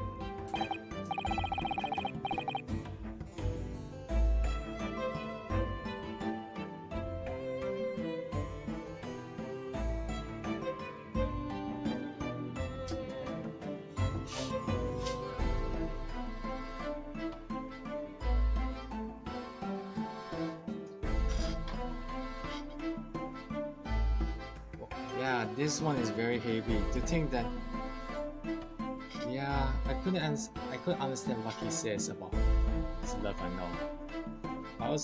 I can't understand why he had to tamper like that until the fact that he had to, move the evidence, which is something not right. But in any case, wow, damn, this feel.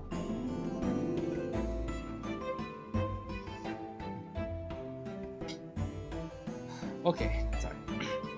Well, constant, totally revelation, I say. Whoever thought of the top body transporting the entire scene of the crime like that? Indeed. Nevertheless, there are some immutable facts here. Principally, that the accused, Mrs. Sasaki Natsumi, is the only person who can possibly have committed this crime. No, I disagree. Now that we know the true scene of the incident, there is someone else. Another person who could be responsible for the knife in the victim's back. Forgive me for being presumptuous, but I believe the prosecution is probably well aware of this possibility already. Lord Vincent, is this true? Very well. Name the person if you will, and further investigation is warranted. The prosecution has no objection to the trial's continuing. You will name this other person who cannot be perpetrated this crime? Yeah. Juror number 4 or juror Garrideb? Come on down to the stand! Take that! We need to question you, John. The defense would once again like to request the cross-examination of the new witness, my lord. Once again? My assistant made the same request earlier. In order to finally reveal the truth about this case, it's imperative that we cross-examine juror number 4. It's imperative that we cross-examine juror number 4, Mrs. Joan Garrideb. Oh dear. Objection! That request has already been denied. Objection! Once, yes, but the situation is very different now. Mrs. Garrideb, answer me this. What do you want now, you little toad? At the time of the incident, you were engaged in a violent argument with your husband, Mr. John Garrideb. In the course of the argument, a minor house fire was ignited, and to clear the smoke from the room, your husband opened the window and looked out over Garrideb. Well, what of it? You threw this book at your husband where he was calmly with his back against the window. Upon striking the pane of the open top hinge casing window, the book plummeted directly down, finding its way to what we know now to be the true scene of the incident. Yeah, and as I said, what of it? During the argument, you were beside yourself with rage. As such, you threw not just books but anything you could lay your hands on. So, let me ask you one more time, Mrs. Garrideb. This knife, the one you removed from the victim's back, have you really never laid eyes on it before? Oh.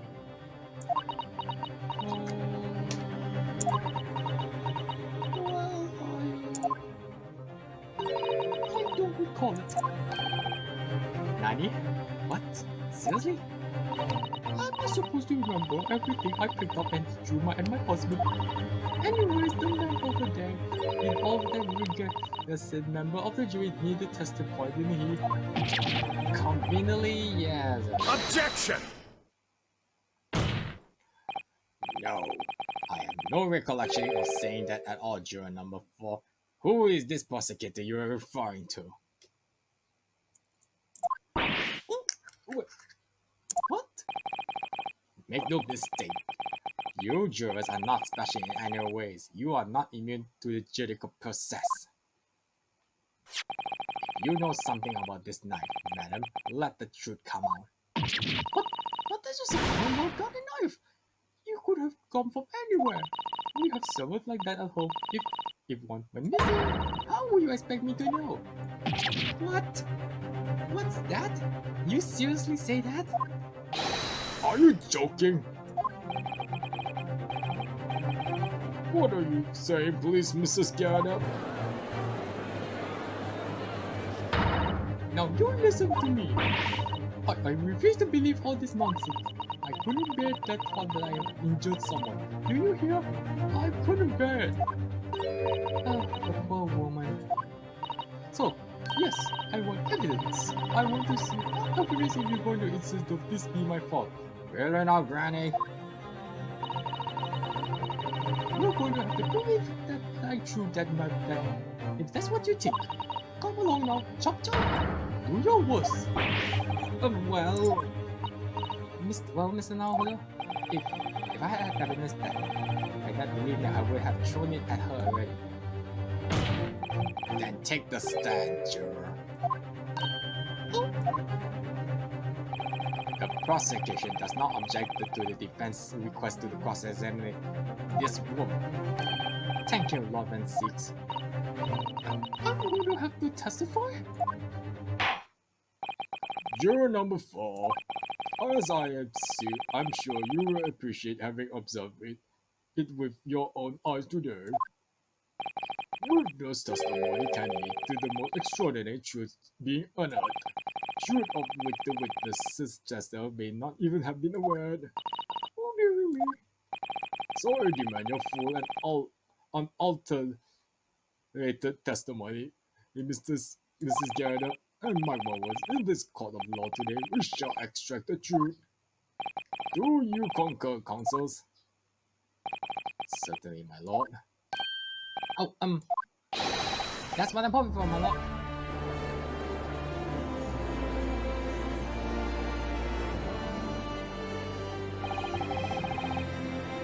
This is such a strange feeling. For the first time since arriving in this country, it does actually feel real.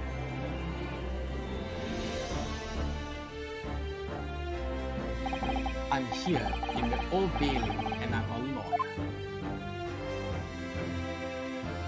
Okay, just give me a second. Wait, hold on a second. Let me drink a bit of water. Gosh.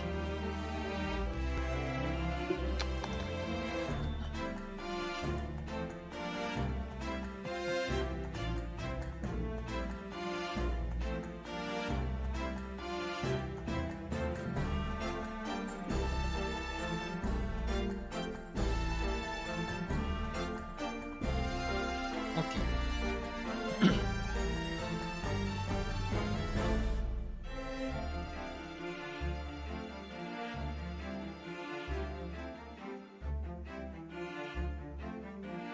All right. Where was I? Oh, yes. Witness, state your name and occupation. Yes, my name is John Garrideb. Joan Garrideb. And I'm a juror and such like. It sounds like even she doesn't know if she's a housewife or maid or what anymore. God, I think she's more confused. Look on, we have decided your testimony is required in order to clarify matters in this case. Do you understand, madam? Oh, yes, my lord. You will tell the court everything that took place in your household on the evening in question. And I won't, not attempt to hide the truth. Oh dear. Chin up. I must. Yeah, good. Now I can do that.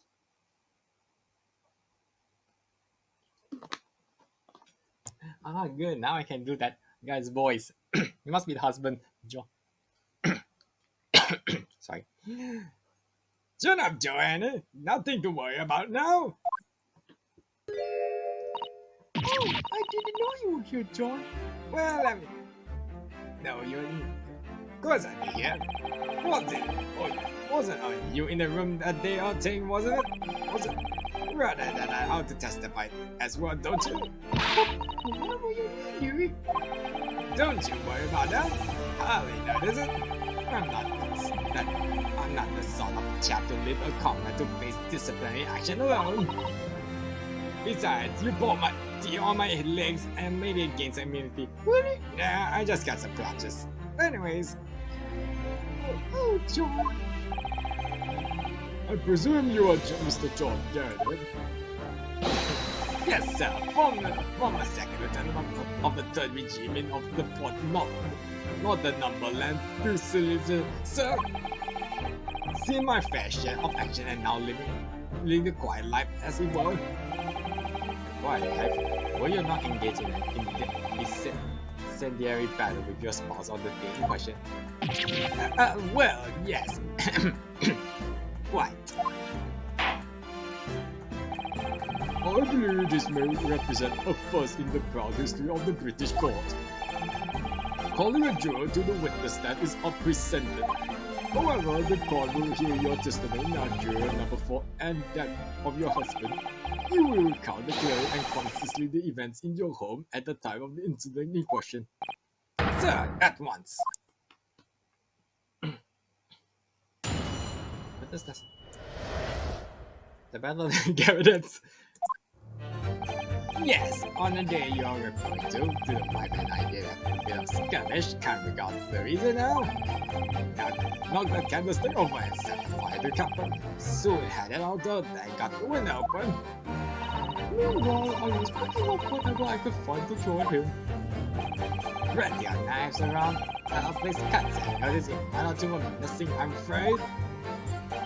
If that falling thing in the victim's bag really was one of ours, you have the job of proving it, I think.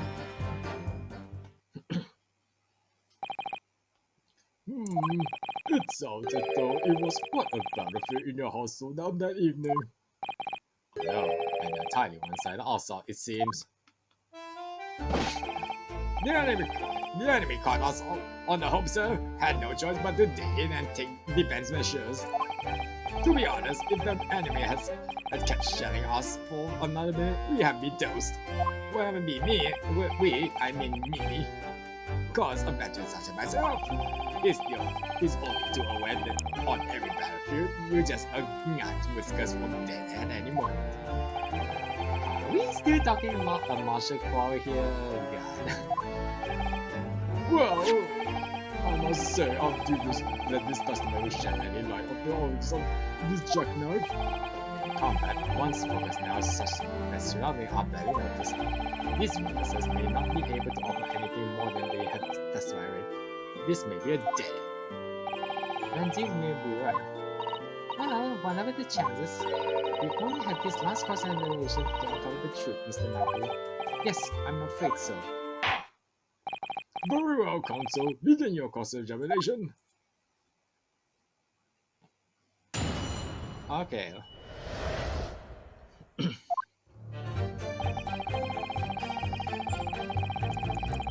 Hold it! The reason is what you told us yesterday, I believe. Yes, that's right. If I remember correctly, it's all started because of a note that was stuck on the page of a book belonging to Mr. Garrideb. A rather passionate note, in fact. I still remember. Oh, James, how I love you, my Marion. Mrs. Garrideb found the note discovering her husband used the secret. And she gave him a mighty number of slaps across the face for it to... What a sorry set of affairs. Hell on earth.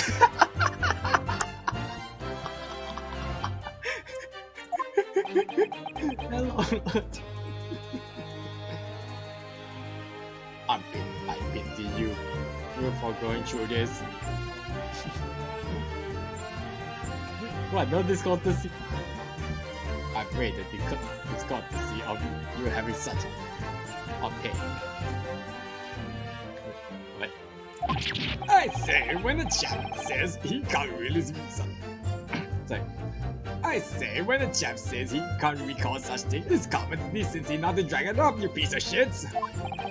And besides, half of it was right off the mark anyways. You know, my wife is here, right? You're not gonna snap me, right? Right, darling? Oh, lovely story. These waters run very deep. And what transpired next after this multiple blow to the face?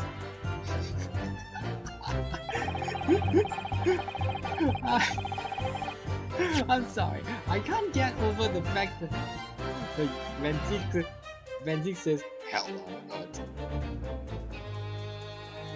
I'm sorry that I ran out. I'm sorry that I cannot live my talents, but do forgive my inconsistency of this. And he says, I say, when the champion says you can't become such thing, this this is another dragon or oh god. Hold it! This guy. and the deaf guy, and the fire also spread to some items of the furniture, didn't it? The bookcase, my armchair, anything of mine really.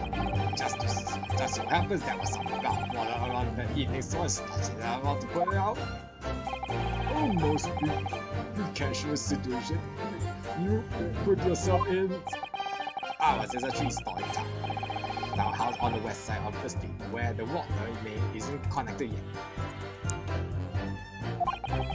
I have to draw water for the public water pump during the day if you need any, you see. But nowadays I always mourn if they can't get any water in the night. Although other little mustache Japanese when boys water in bottle, I believe. Oh, I think I still can go back. I don't think it's possible. So, the defendant, Mr. Nasami Mimi. Yes, he received a steep time for his studies, from his home country. Can't you imagine being able to brew a pot of tea at hours? He's obviously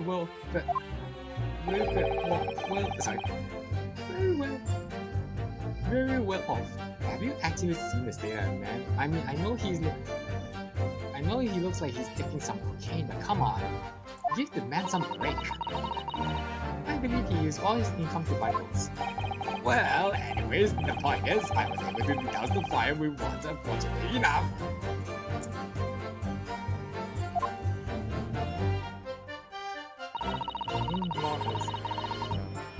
Hold it! Even though the room was on fire. That's what I put at the time. Not me. It was more able to extinguish my anger than the flames. When a woman wants to choke, she must choke.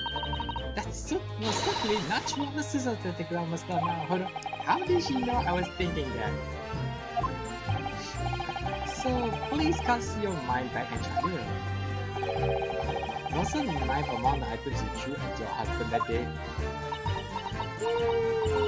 In all honesty, I don't recall. I feel I must point out that I'm no monster. Let me see. Some bird, a cabbage, garlic, a dough, and a sponge. By Jupiter! And a napkin. Hey, I think I get the old man's... No, sorry. Hey, I managed to get this guy's right. Right, Jupiter! Wait, I'll come back to that later. I was really on his side like this all the time. And I was really most restrained, and the majority of them barely hit on. He is my husband, after all. I see, Mr. Garrideb, your thoughtfulness and consideration to your spouse is apparent. What about you, Mr. Garrideb? Do you remember what your wife threw at you?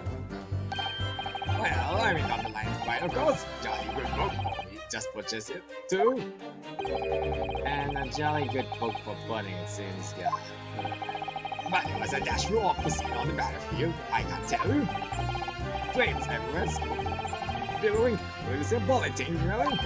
I dare say I would even have to notice a knife bouncing off the old bounce. I don't think they tend to bounce, actually.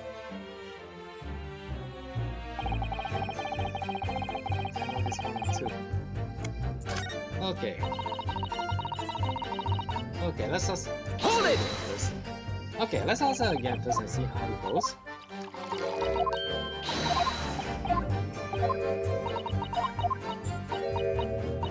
By Jupiter! By Jupiter! Excuse me! Do you have something to add, sir? Well... Mr. Garrideb. Don't shout! Sorry, I beg your pardon. I mean, don't shout! Did your wife's remark does now bring something to mind? Nothing of this significant, no.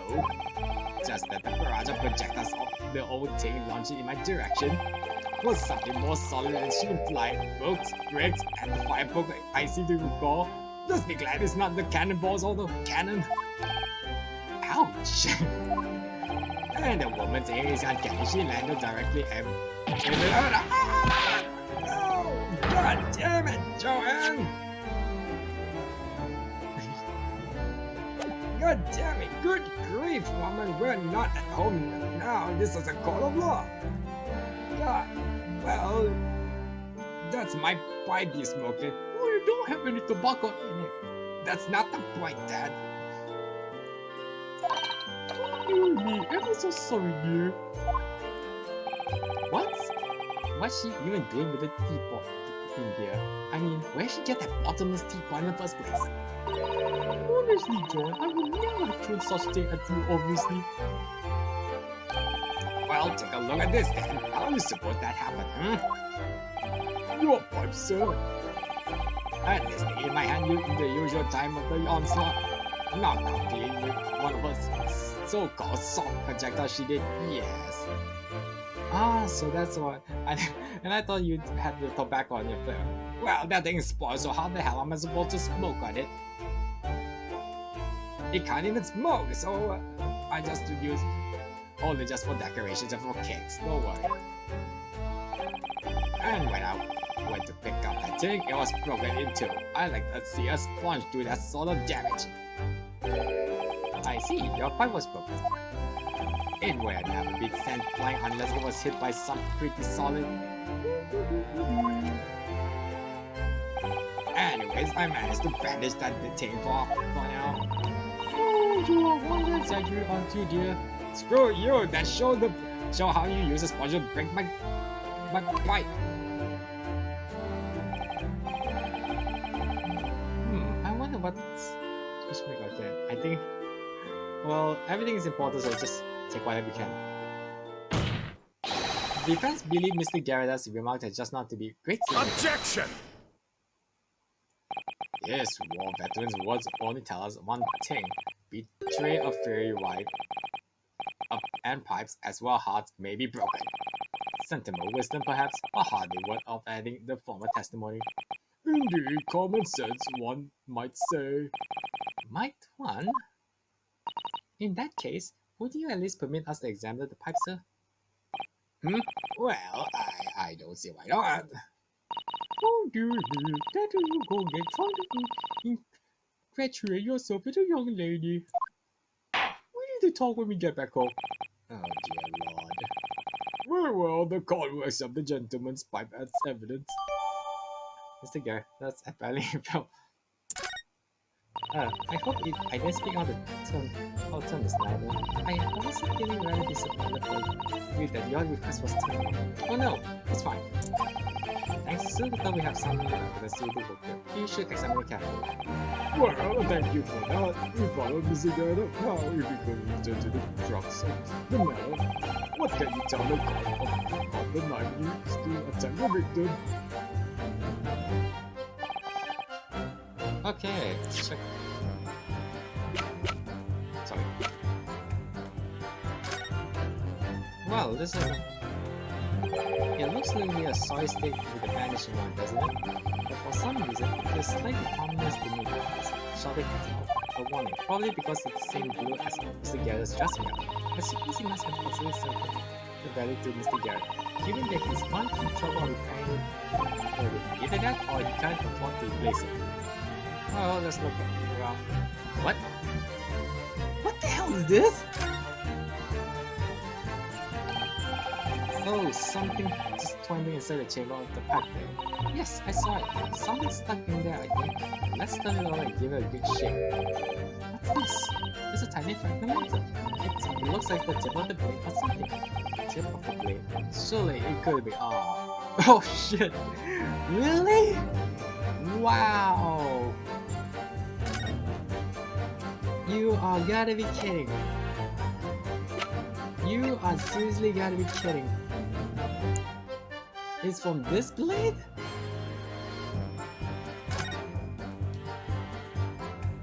Oh, look here, Mr. Just at the tip. Small piece of blade. Wait, I thought it was completely wrong. Just got a feeling. Remember this? Ah, that's it. Was a tiny fragment of matter found inside Mr. Garrideb's pipe. Yes, and just maybe. Oh my, it's a perfect fit. Somehow I just knew it. Oh god. So it is come from the house. Oh god. Well, I know the answer, but answer.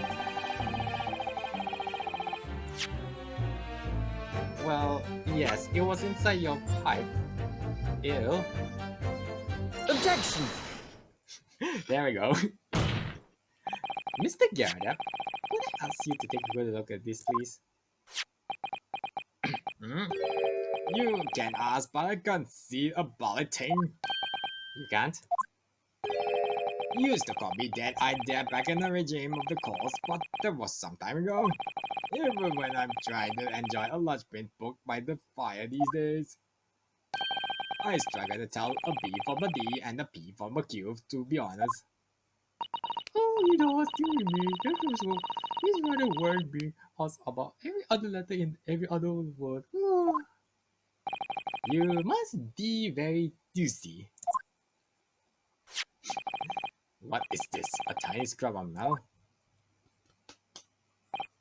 Yes, almost certainly from the tip of the blade. And what may appear at first to be just a tiny scrap is in fact a crucial piece of evidence. Interesting. And where did the defense come by this evidence? It was not in the chamber of Mr. Garrideb's pipe. My pipe, you say? By Jove! I wonder how that got in there. Oh, yeah. You mean to tell me all this time when I was drinking tea and mixing it, I got... Ew. No wonder it has some flavor. I think I need to go see a doctor. I think I might got metal poison for this. God damn it. And what besides does this fragment of metal significance seltzer? Are you sure such a thing is in some way to relate to the matter of the stammer of the Briar Road?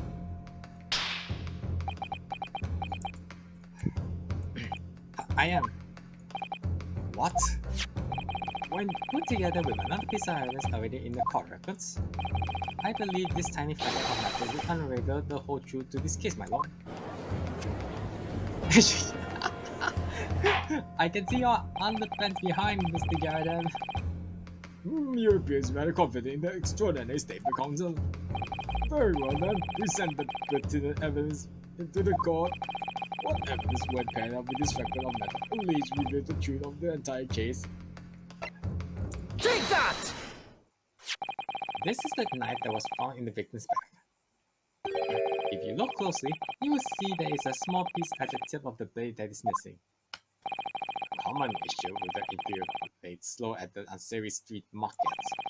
Criminals who use them regularly leave the tip lodged in the victim's bones. And what of this particular knife? No doubt that its tip has suffered its similar fate, now languished somewhere near the spine of the victim. Objection! No, that's not the case. Hmm? The tip of this particular knife's blade is the very fragment of metal we discovered in the chamber of Mr. Garrideb's pipe. Oh! What? Oh, damn it. Good grief, not Vince's. I don't believe it. The knife from the crime scene and this fragment of metal are a perfect match. Good golly gosh!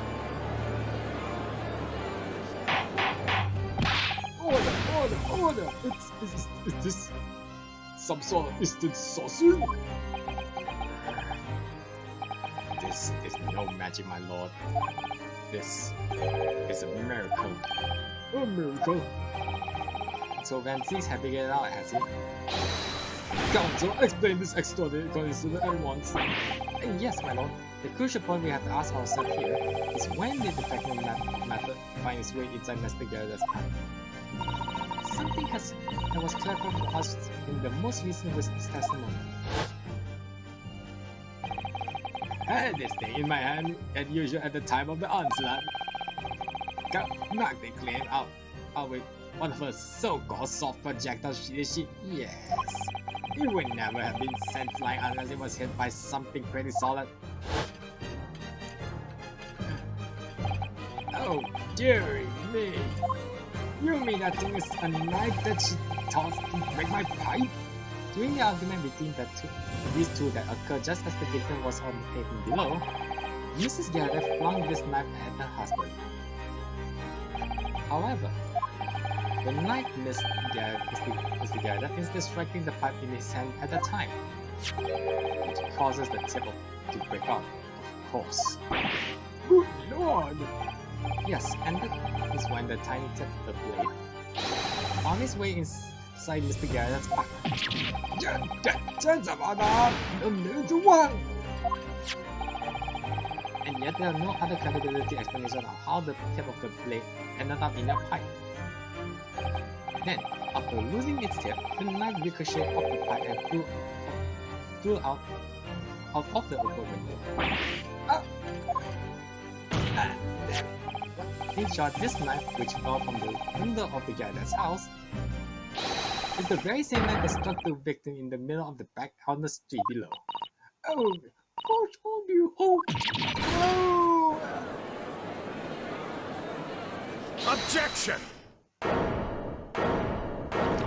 I drink my tea. Yes, while you drink your tea, I drink my drink. Yes. A full-blood body theory, I give you that. A complex bouquet, it seems true. No points plausible arranged to create an almost passable vintage. Allow me to toast my learned friend's courteously Nippon is approaching to bottle his argument. Sorry? But after all, it is just a theory. The bottle I fear is caught. Because you see, my leg is spoiled by an insurmountable inconsistency. And insurmountable what? Obviously, explain yourself. What is this inconsistency claim to have been identified? An inconsistency of the simplest nature, my lord. The victim was found with a knife pointing in the middle of her back. Oh no, that one is easy. This one, yes, in her. Oh, darling! You know we ain't caught here. Please stop smacking me. Just what you silly. No, this is easy too. Now, Joey, and Otik, what are you guys so excited about? Let us consider the basic facts in the case once more. The victim was walking along the pavement before being stabbed in the back and falling to the ground. If the knife had struck her head from above, there was no possible way to plant itself into the victim's back. yeah! No, there is a way. It's, I think this one is easy, man.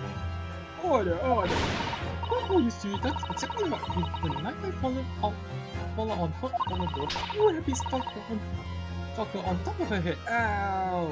Darling, we ain't caught you now. You're gonna be charged for abuse for this.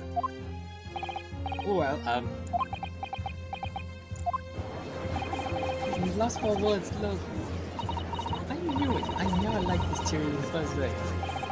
I don't know what really. I don't know what really happened. It would appear the defense make a rather spectacular blunder. Now, don't say something. But theory has even one inconsistency it cannot stand. Your theory, my friend, is history. No. The book itself. That's the key. She held the book. We were so close I could see the truth. I was so sure we were on the right track. But now the way has been blocked completely by just one simple inconsistency. Or in another way, we simply need to eliminate that one inconsistency and the theory will stand. Miss Sister, you mustn't worry, Mr. Naoho. You were just caught off guard, that's all, and your mind went blank. Yeah. But at the point where you're on is indeed correct, then a way will present itself. The key to this is in contact, as I'm sure all the information you need is there. Since you have nothing to say, my Nipponese friend, well, your side speaks volumes. A tactile acceptance that your theory is fake to flaw. Objection!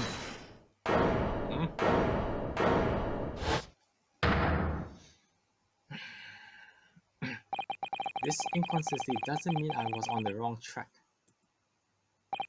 It means that I need to sharpen my mind and dig deeper for the truth. It's a test. Yes. If the knife fell on the victim from above, there's no way it could have been hit her in the middle of the back. Under normal circumstances, that is. What are you implying? Gonzo! There is a piece of evidence in the court record that can explain this inconsistency. That can explain how the knife that fell from above could have pierced the victim's back. We already have the answer. Who knows?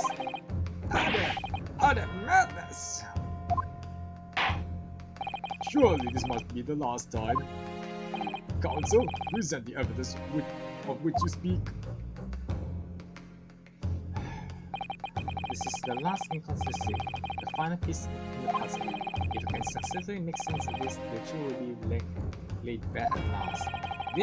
The evidence that explains how the falling knife became lodged in the victim's back is... Sorry? The book. Sorry. Take that! This, the fourth book that was found in the scene, is the final piece of evidence the defense will present. Oh yeah!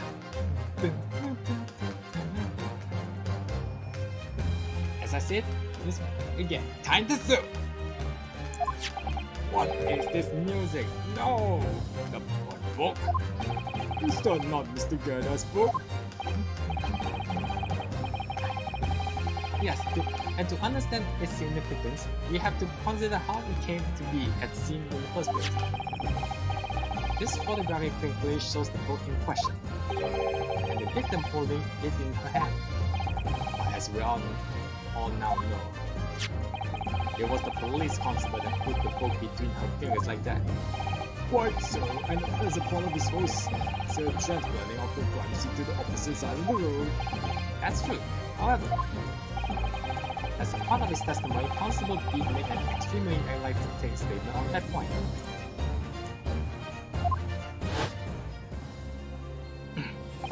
But what made you place the book in the victim's hand?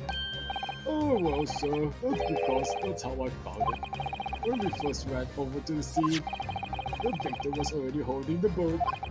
So when I moved everything, I made sure it was still in her hand.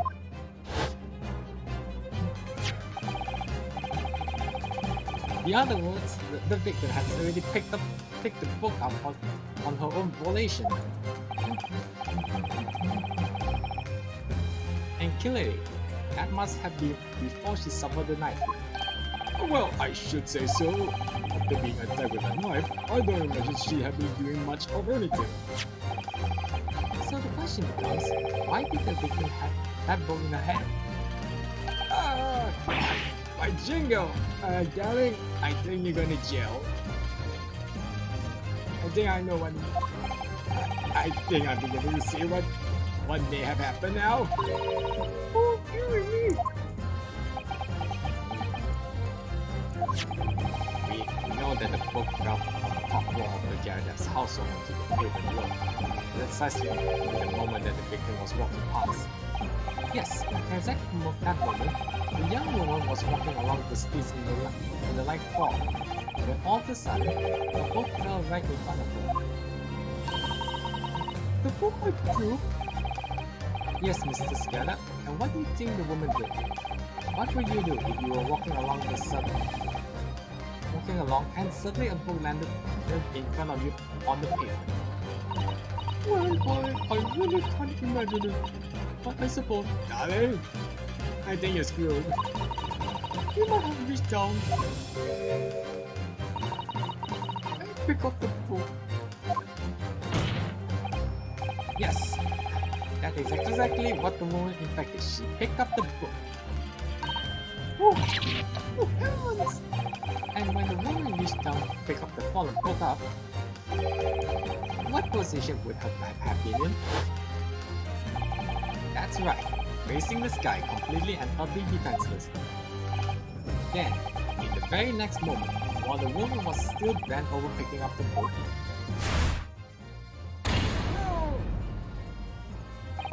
The next object fell from the room above the jackknife, straight into the middle of her back. And that was the same time, walking by chance directly behind the screen, was the defendant Mr. Sasaki Natsume. Well, I never. It appeared to Mr. Natsume that the woman simply collapsed on the floor. In the dark and the fog, he didn't see the knife falling on her from above. And from the other direction, the constable and his wife saw no one but the victim and the apparent attacker.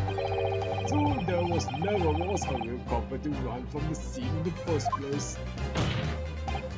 No, this was nothing more than a series of unlikely events that accumulate in an unfortunate accident. And that is the real truth behind the case. Damn it, I lost.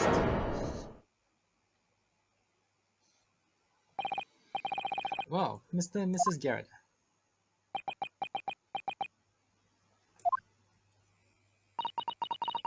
The very first time you showed me the knife, I had my suspicions. I wonder if perhaps it might have been something like that. There, Obi. I'm sorry to say that I won't get to drink a tea since you're going to be jailed. But don't worry, you're not gonna get in the gallows. Maybe a couple many years in jail, but I'll still visit you. Oh, Mrs. Garrett. Of course, I never. It was my fault, wasn't it?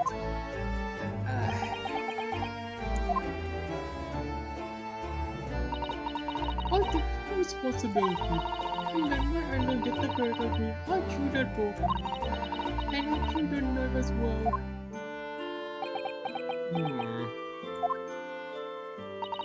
Joe, dear. It's alright, I know. I'm so sorry. Truly.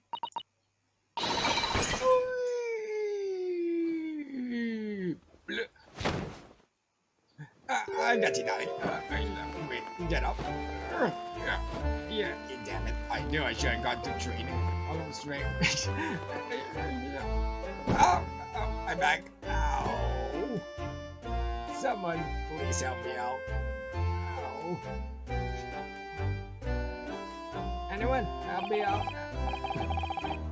Lord Vengeance, what's the news of Mrs. Garrideb? She's been taken to them for me. It would appear that today's event had left her in an especially flustered state. However, I believe she will recover in due course. There is no cause for concern. Yes, unbeknownst to themselves, because what could it easily be have been a terrible tragedy. This shall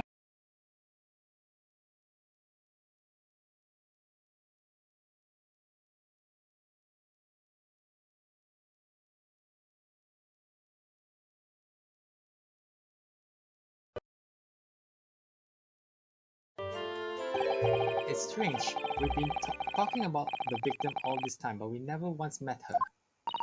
How wonderful! The woman is out of danger, it seems. Yes, that is good news. So, Mr. Sasaki Natsume. Yeah. Yes. On behalf of my fellow countrymen, I would like you to take this opportunity to beg your pardon, sir. You came for your distant eastern homeland to study our great British culture, and have been paid with immeasurable unkindness. Please accept our heartfelt apologies.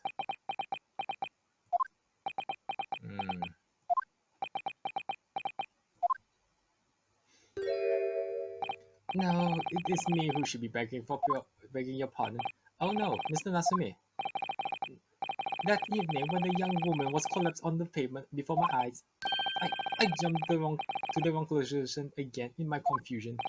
What conclusion, sir? I was sure that the woman was dead. Yes, Constable Beatles said the same thing, didn't he? He thought she had been killed too. I suppose she must have looked completely lifeless.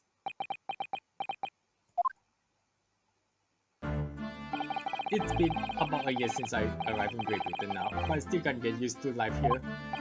I can't relax. I'm sure that's our evil spirits lurking into the fog, like they are haunting me.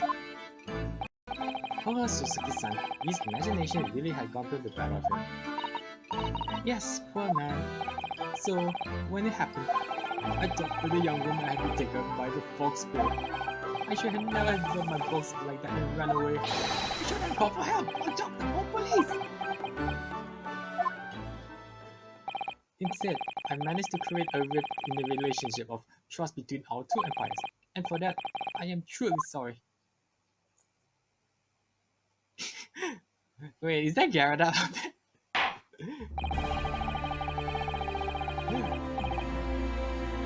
One could indeed say that some sort of mischievous spirit had been at work here, I think. One that create a chain of unfortunate mishaps. We will be fooled by the spirit and led to false conclusions. But thanks to Lord Fancy and our young lawyer here from the east, the chain are now be broken and the spirit exorcised.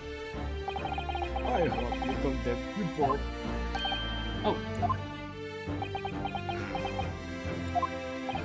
Now then, ladies and gentlemen of the jury, yes, my lord. in concluding this trial, I must ask one last time for your decision regarding the defense culpability. Are you ready to present your findings with the court? As for the format of this jury, I can assure you we reach this affair just conclusion.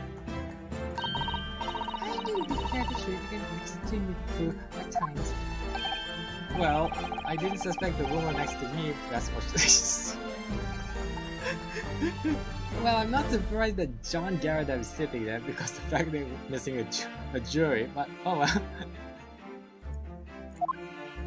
Yes, I know. My wife's going to jail, but at least she's not gonna get the death penalty or anything. But sitting in for the OB while she's out of action, you know. But I know what her decision would be. Doesn't mean I'm finally able to get out of here and start with well eyes one time. I say I have a caca of a story to tell the grandchildren when I get home. But I wonder what's for lunch. I haven't had it since this morning. Very well, ladies and gentlemen of the jury, I hereby demanding your final decisions. Mr. Foreman, will you please? Not guilty. Yes! Not guilty. Yes! Not guilty. Yes! Not guilty. Oh yeah! Not guilty. Yes! Not guilty. Yes!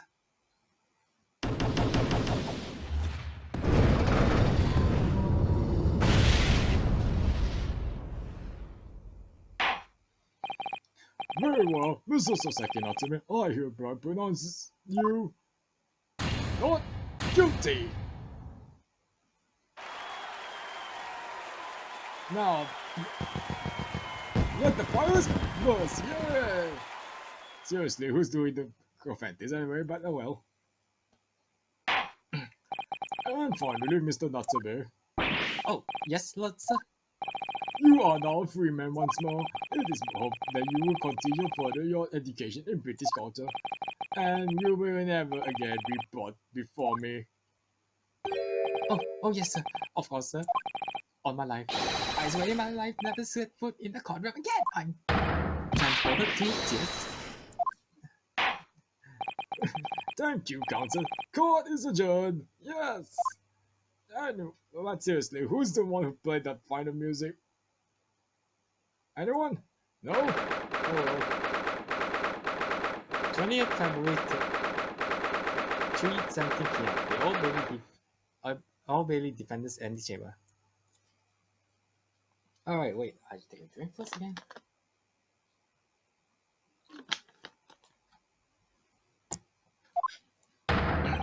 Oh look! Oh, look. Wait, you mean me? Is there another locum here? Is there even one?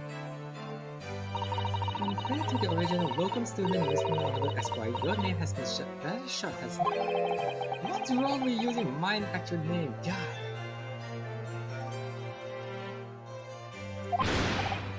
Oh, at least I'm free. Joyful, joyous, jubilant, and jubilation. Baby, party, happiness, hurrah! Oh yeah. Oh, and please, Mr. Lawson is delighted. Would it be so hard to just to say that then? Welcome, you did it. You saved me from the brink. Well, what happened to the poor woman is no way your fault, though. I'm just glad I can see that now. No, not that. Lovely lawyer welcomes lawyer. Ooh, yeah. Yes. I mean, as I said before, I have just never got used to life here in Great Britain. Every time I look over my shoulder, I see foreigners, I see towering brick buildings, and from high up windows, I see them looking down at me laughing, look at this little hunchback. Oh dear, I'm sure it's on your head, Mr. Lawson. What? Clearly, you, the lawyer, gave me my bloom the point.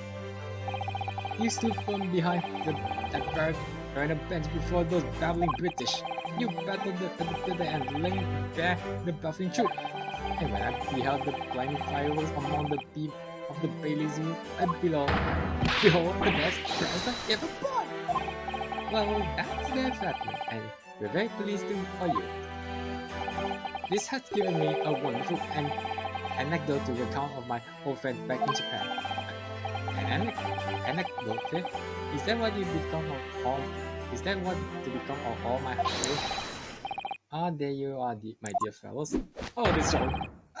There you are, dear fellows. I apologize for keeping you waiting. I was late this morning. Oh, Mr. Shells, what a pleasure to see you. I see. I'm here for now. Moment too soon. A disaster had over. I'm glad to say. Oh. The child shall be presented to Mr. Naho, and I wish you the very best. Oh, it's already over, home. It's just finished. What? No, that my hit was in vain. What time you get away with Sholmes? It's you! Yeah, Long Sholmes! Oh, have we met, sir? This is Mr. Smith, the man you had asked Mr. Sholmes. Ah, I see. I failed to recognize you at first. Our previous encounter has taken place in the room. Either of your bleak lodgings or that place itself. I simply couldn't place that curious face in the light. Charming. Jeez. This is all your fault. Oh, Sholmes. You're the reason I go through all this terrible ordeal. I'm going to give you a piece of my mind. Yeah. Stop it with the JoJo pose.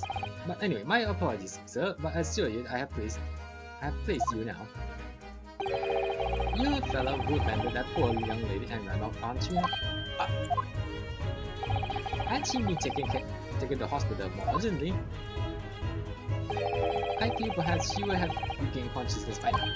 Oh, it was unavoidable, I'm sure. We are but human after all. Anyone would have been shaken by such an experience.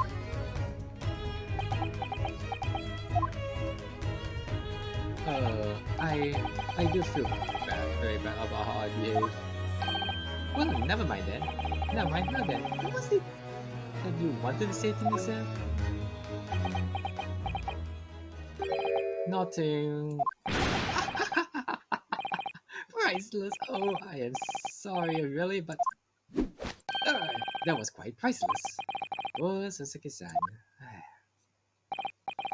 Still, on the bright side, you had an extremely entertaining experience without paying a penny. And it would seem you were not even found guilty. But there is no bright side. Whatever do you mean, Nasumi?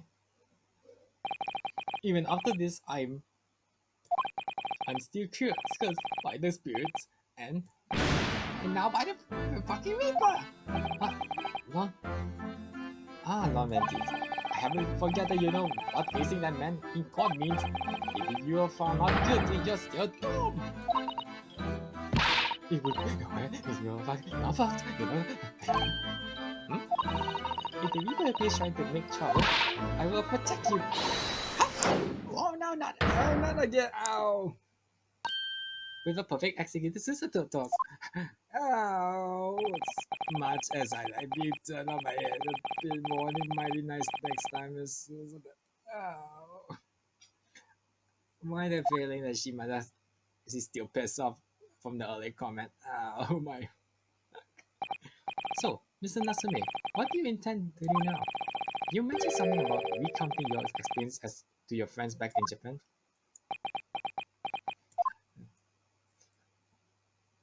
Yes, I intended to return my homeland soon.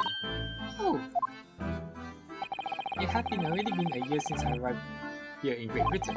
I visited university, libraries, workshops, and with the teachers of professors. I learned so much about the world of literature here and the city it has shaped. And I come to realize that it might calling to sail home and tell my fellow countrymen about it. That's very touching, Mr. Natsume. Oh, interesting, the best way. Well done. You wish to withdraw halfway around the world to escape the terror of the Reaper's curse. That's not it at all! The more I learn literature, the more this strange feeling claws at my insides. I feel compelled to return to my roots and attempt to pen a work of my own. Oh, I see. A work of literature by Sasaki-san. Could have been an interesting read. And what about Mr. Sato and yourself, Mr. Nakuro? Sorry, what about us?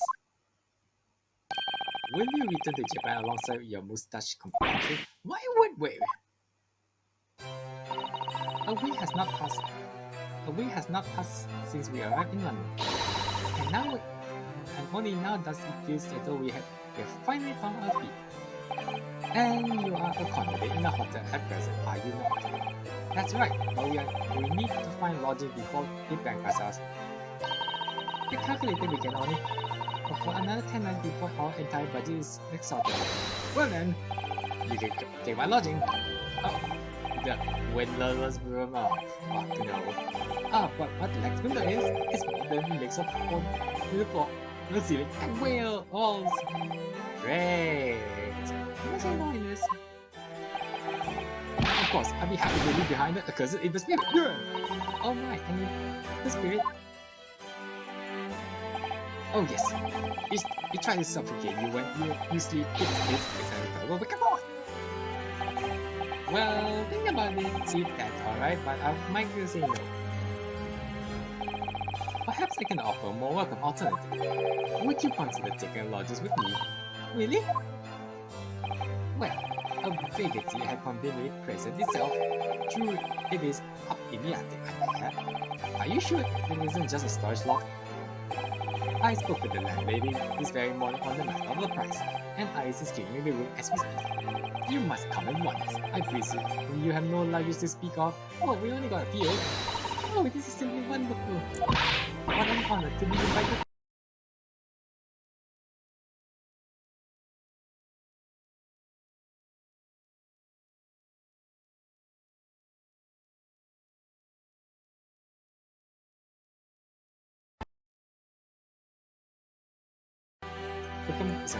I was will prepare a welcome dinner this evening. And you must come too, Mr. Natsume. I insist. I don't know what to say, but thank you and yes. Wonderful. And I'll go and complete the paperwork for your formal release, Mr. Natsume. It shan't take long. Somebody's happy. Fangirl match, huh?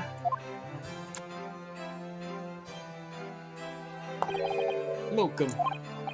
I knew that you wouldn't let me down. I'm truly delighted to have met you in London. Likewise, Mr. Natsume, it's been a privilege meeting you too. It's a shame that we're going to have to say goodbye so soon. Well, I have come to realize that I belong in Japan. But look, we'll meet again one day. Yes, I'm sure. And hopefully by then, I'll be a successful lawyer. Hopefully by then, I'll be a successful author. Well, my dear fellow, our carriage appears to have arrived. Shall we go, Mr. Naohiro?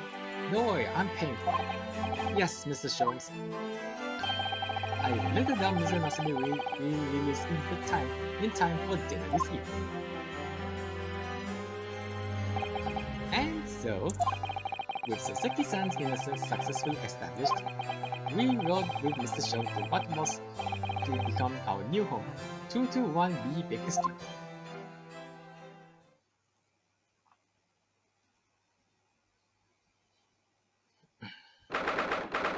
February 4:41 p.m.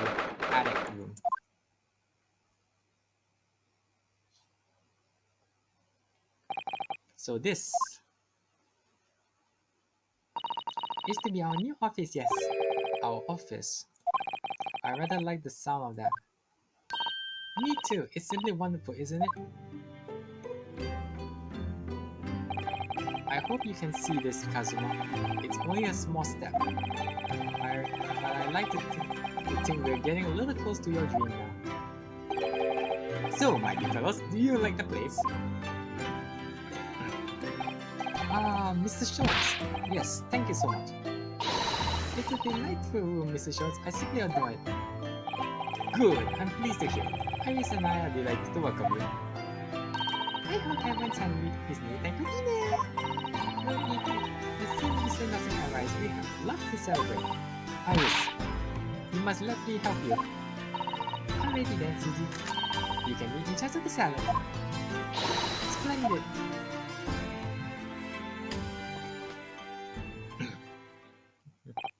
So, Mr. Naruto, how does it feel to have your own office in the capital? It's very exciting, actually. I can't help wondering what adventures await us. Those were precisely my sentiments when I first established my office at these premises. Until I discovered the dark truth about the cities of London, that is. Sorry? London is a glorious place full of wonders, opportunity, prosperity, and love. But the bright of lights cast the darkness of shadows. Shadows? What do you mean?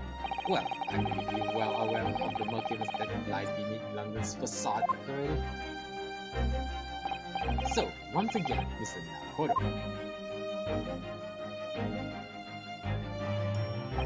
Welcome to London.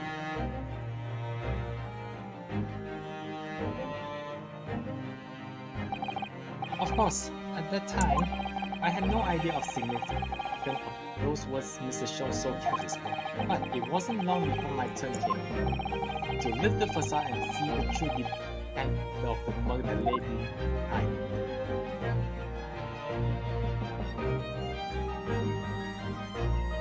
Alright, we finished this. We finally finished case 4.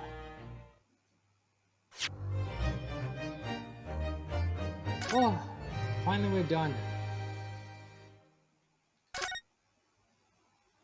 So anyways, for the final thought before I go off, that was a heck of a case. That was truly one of the best case in the Great Ace 30 game I played so far. It was amazing. Wow. But yeah, lots of the time I also make one of my favorite voices I do is that old man's voice in John Garrideb as well. And now who's gonna pour hot tea in my cup? At least I don't get any burns. But anyways, this is Andrew. And we see you in the next case of episode 5. Or I am assuming, no, not assume, but this must be the final case of the Great Ace Adventures. Episode 5, the adventure of an unspeakable story. I might be doing on Tuesday or Wednesday, but we'll see how it goes. Anyways, once again, this is Andrew, signing off. Koto Judd.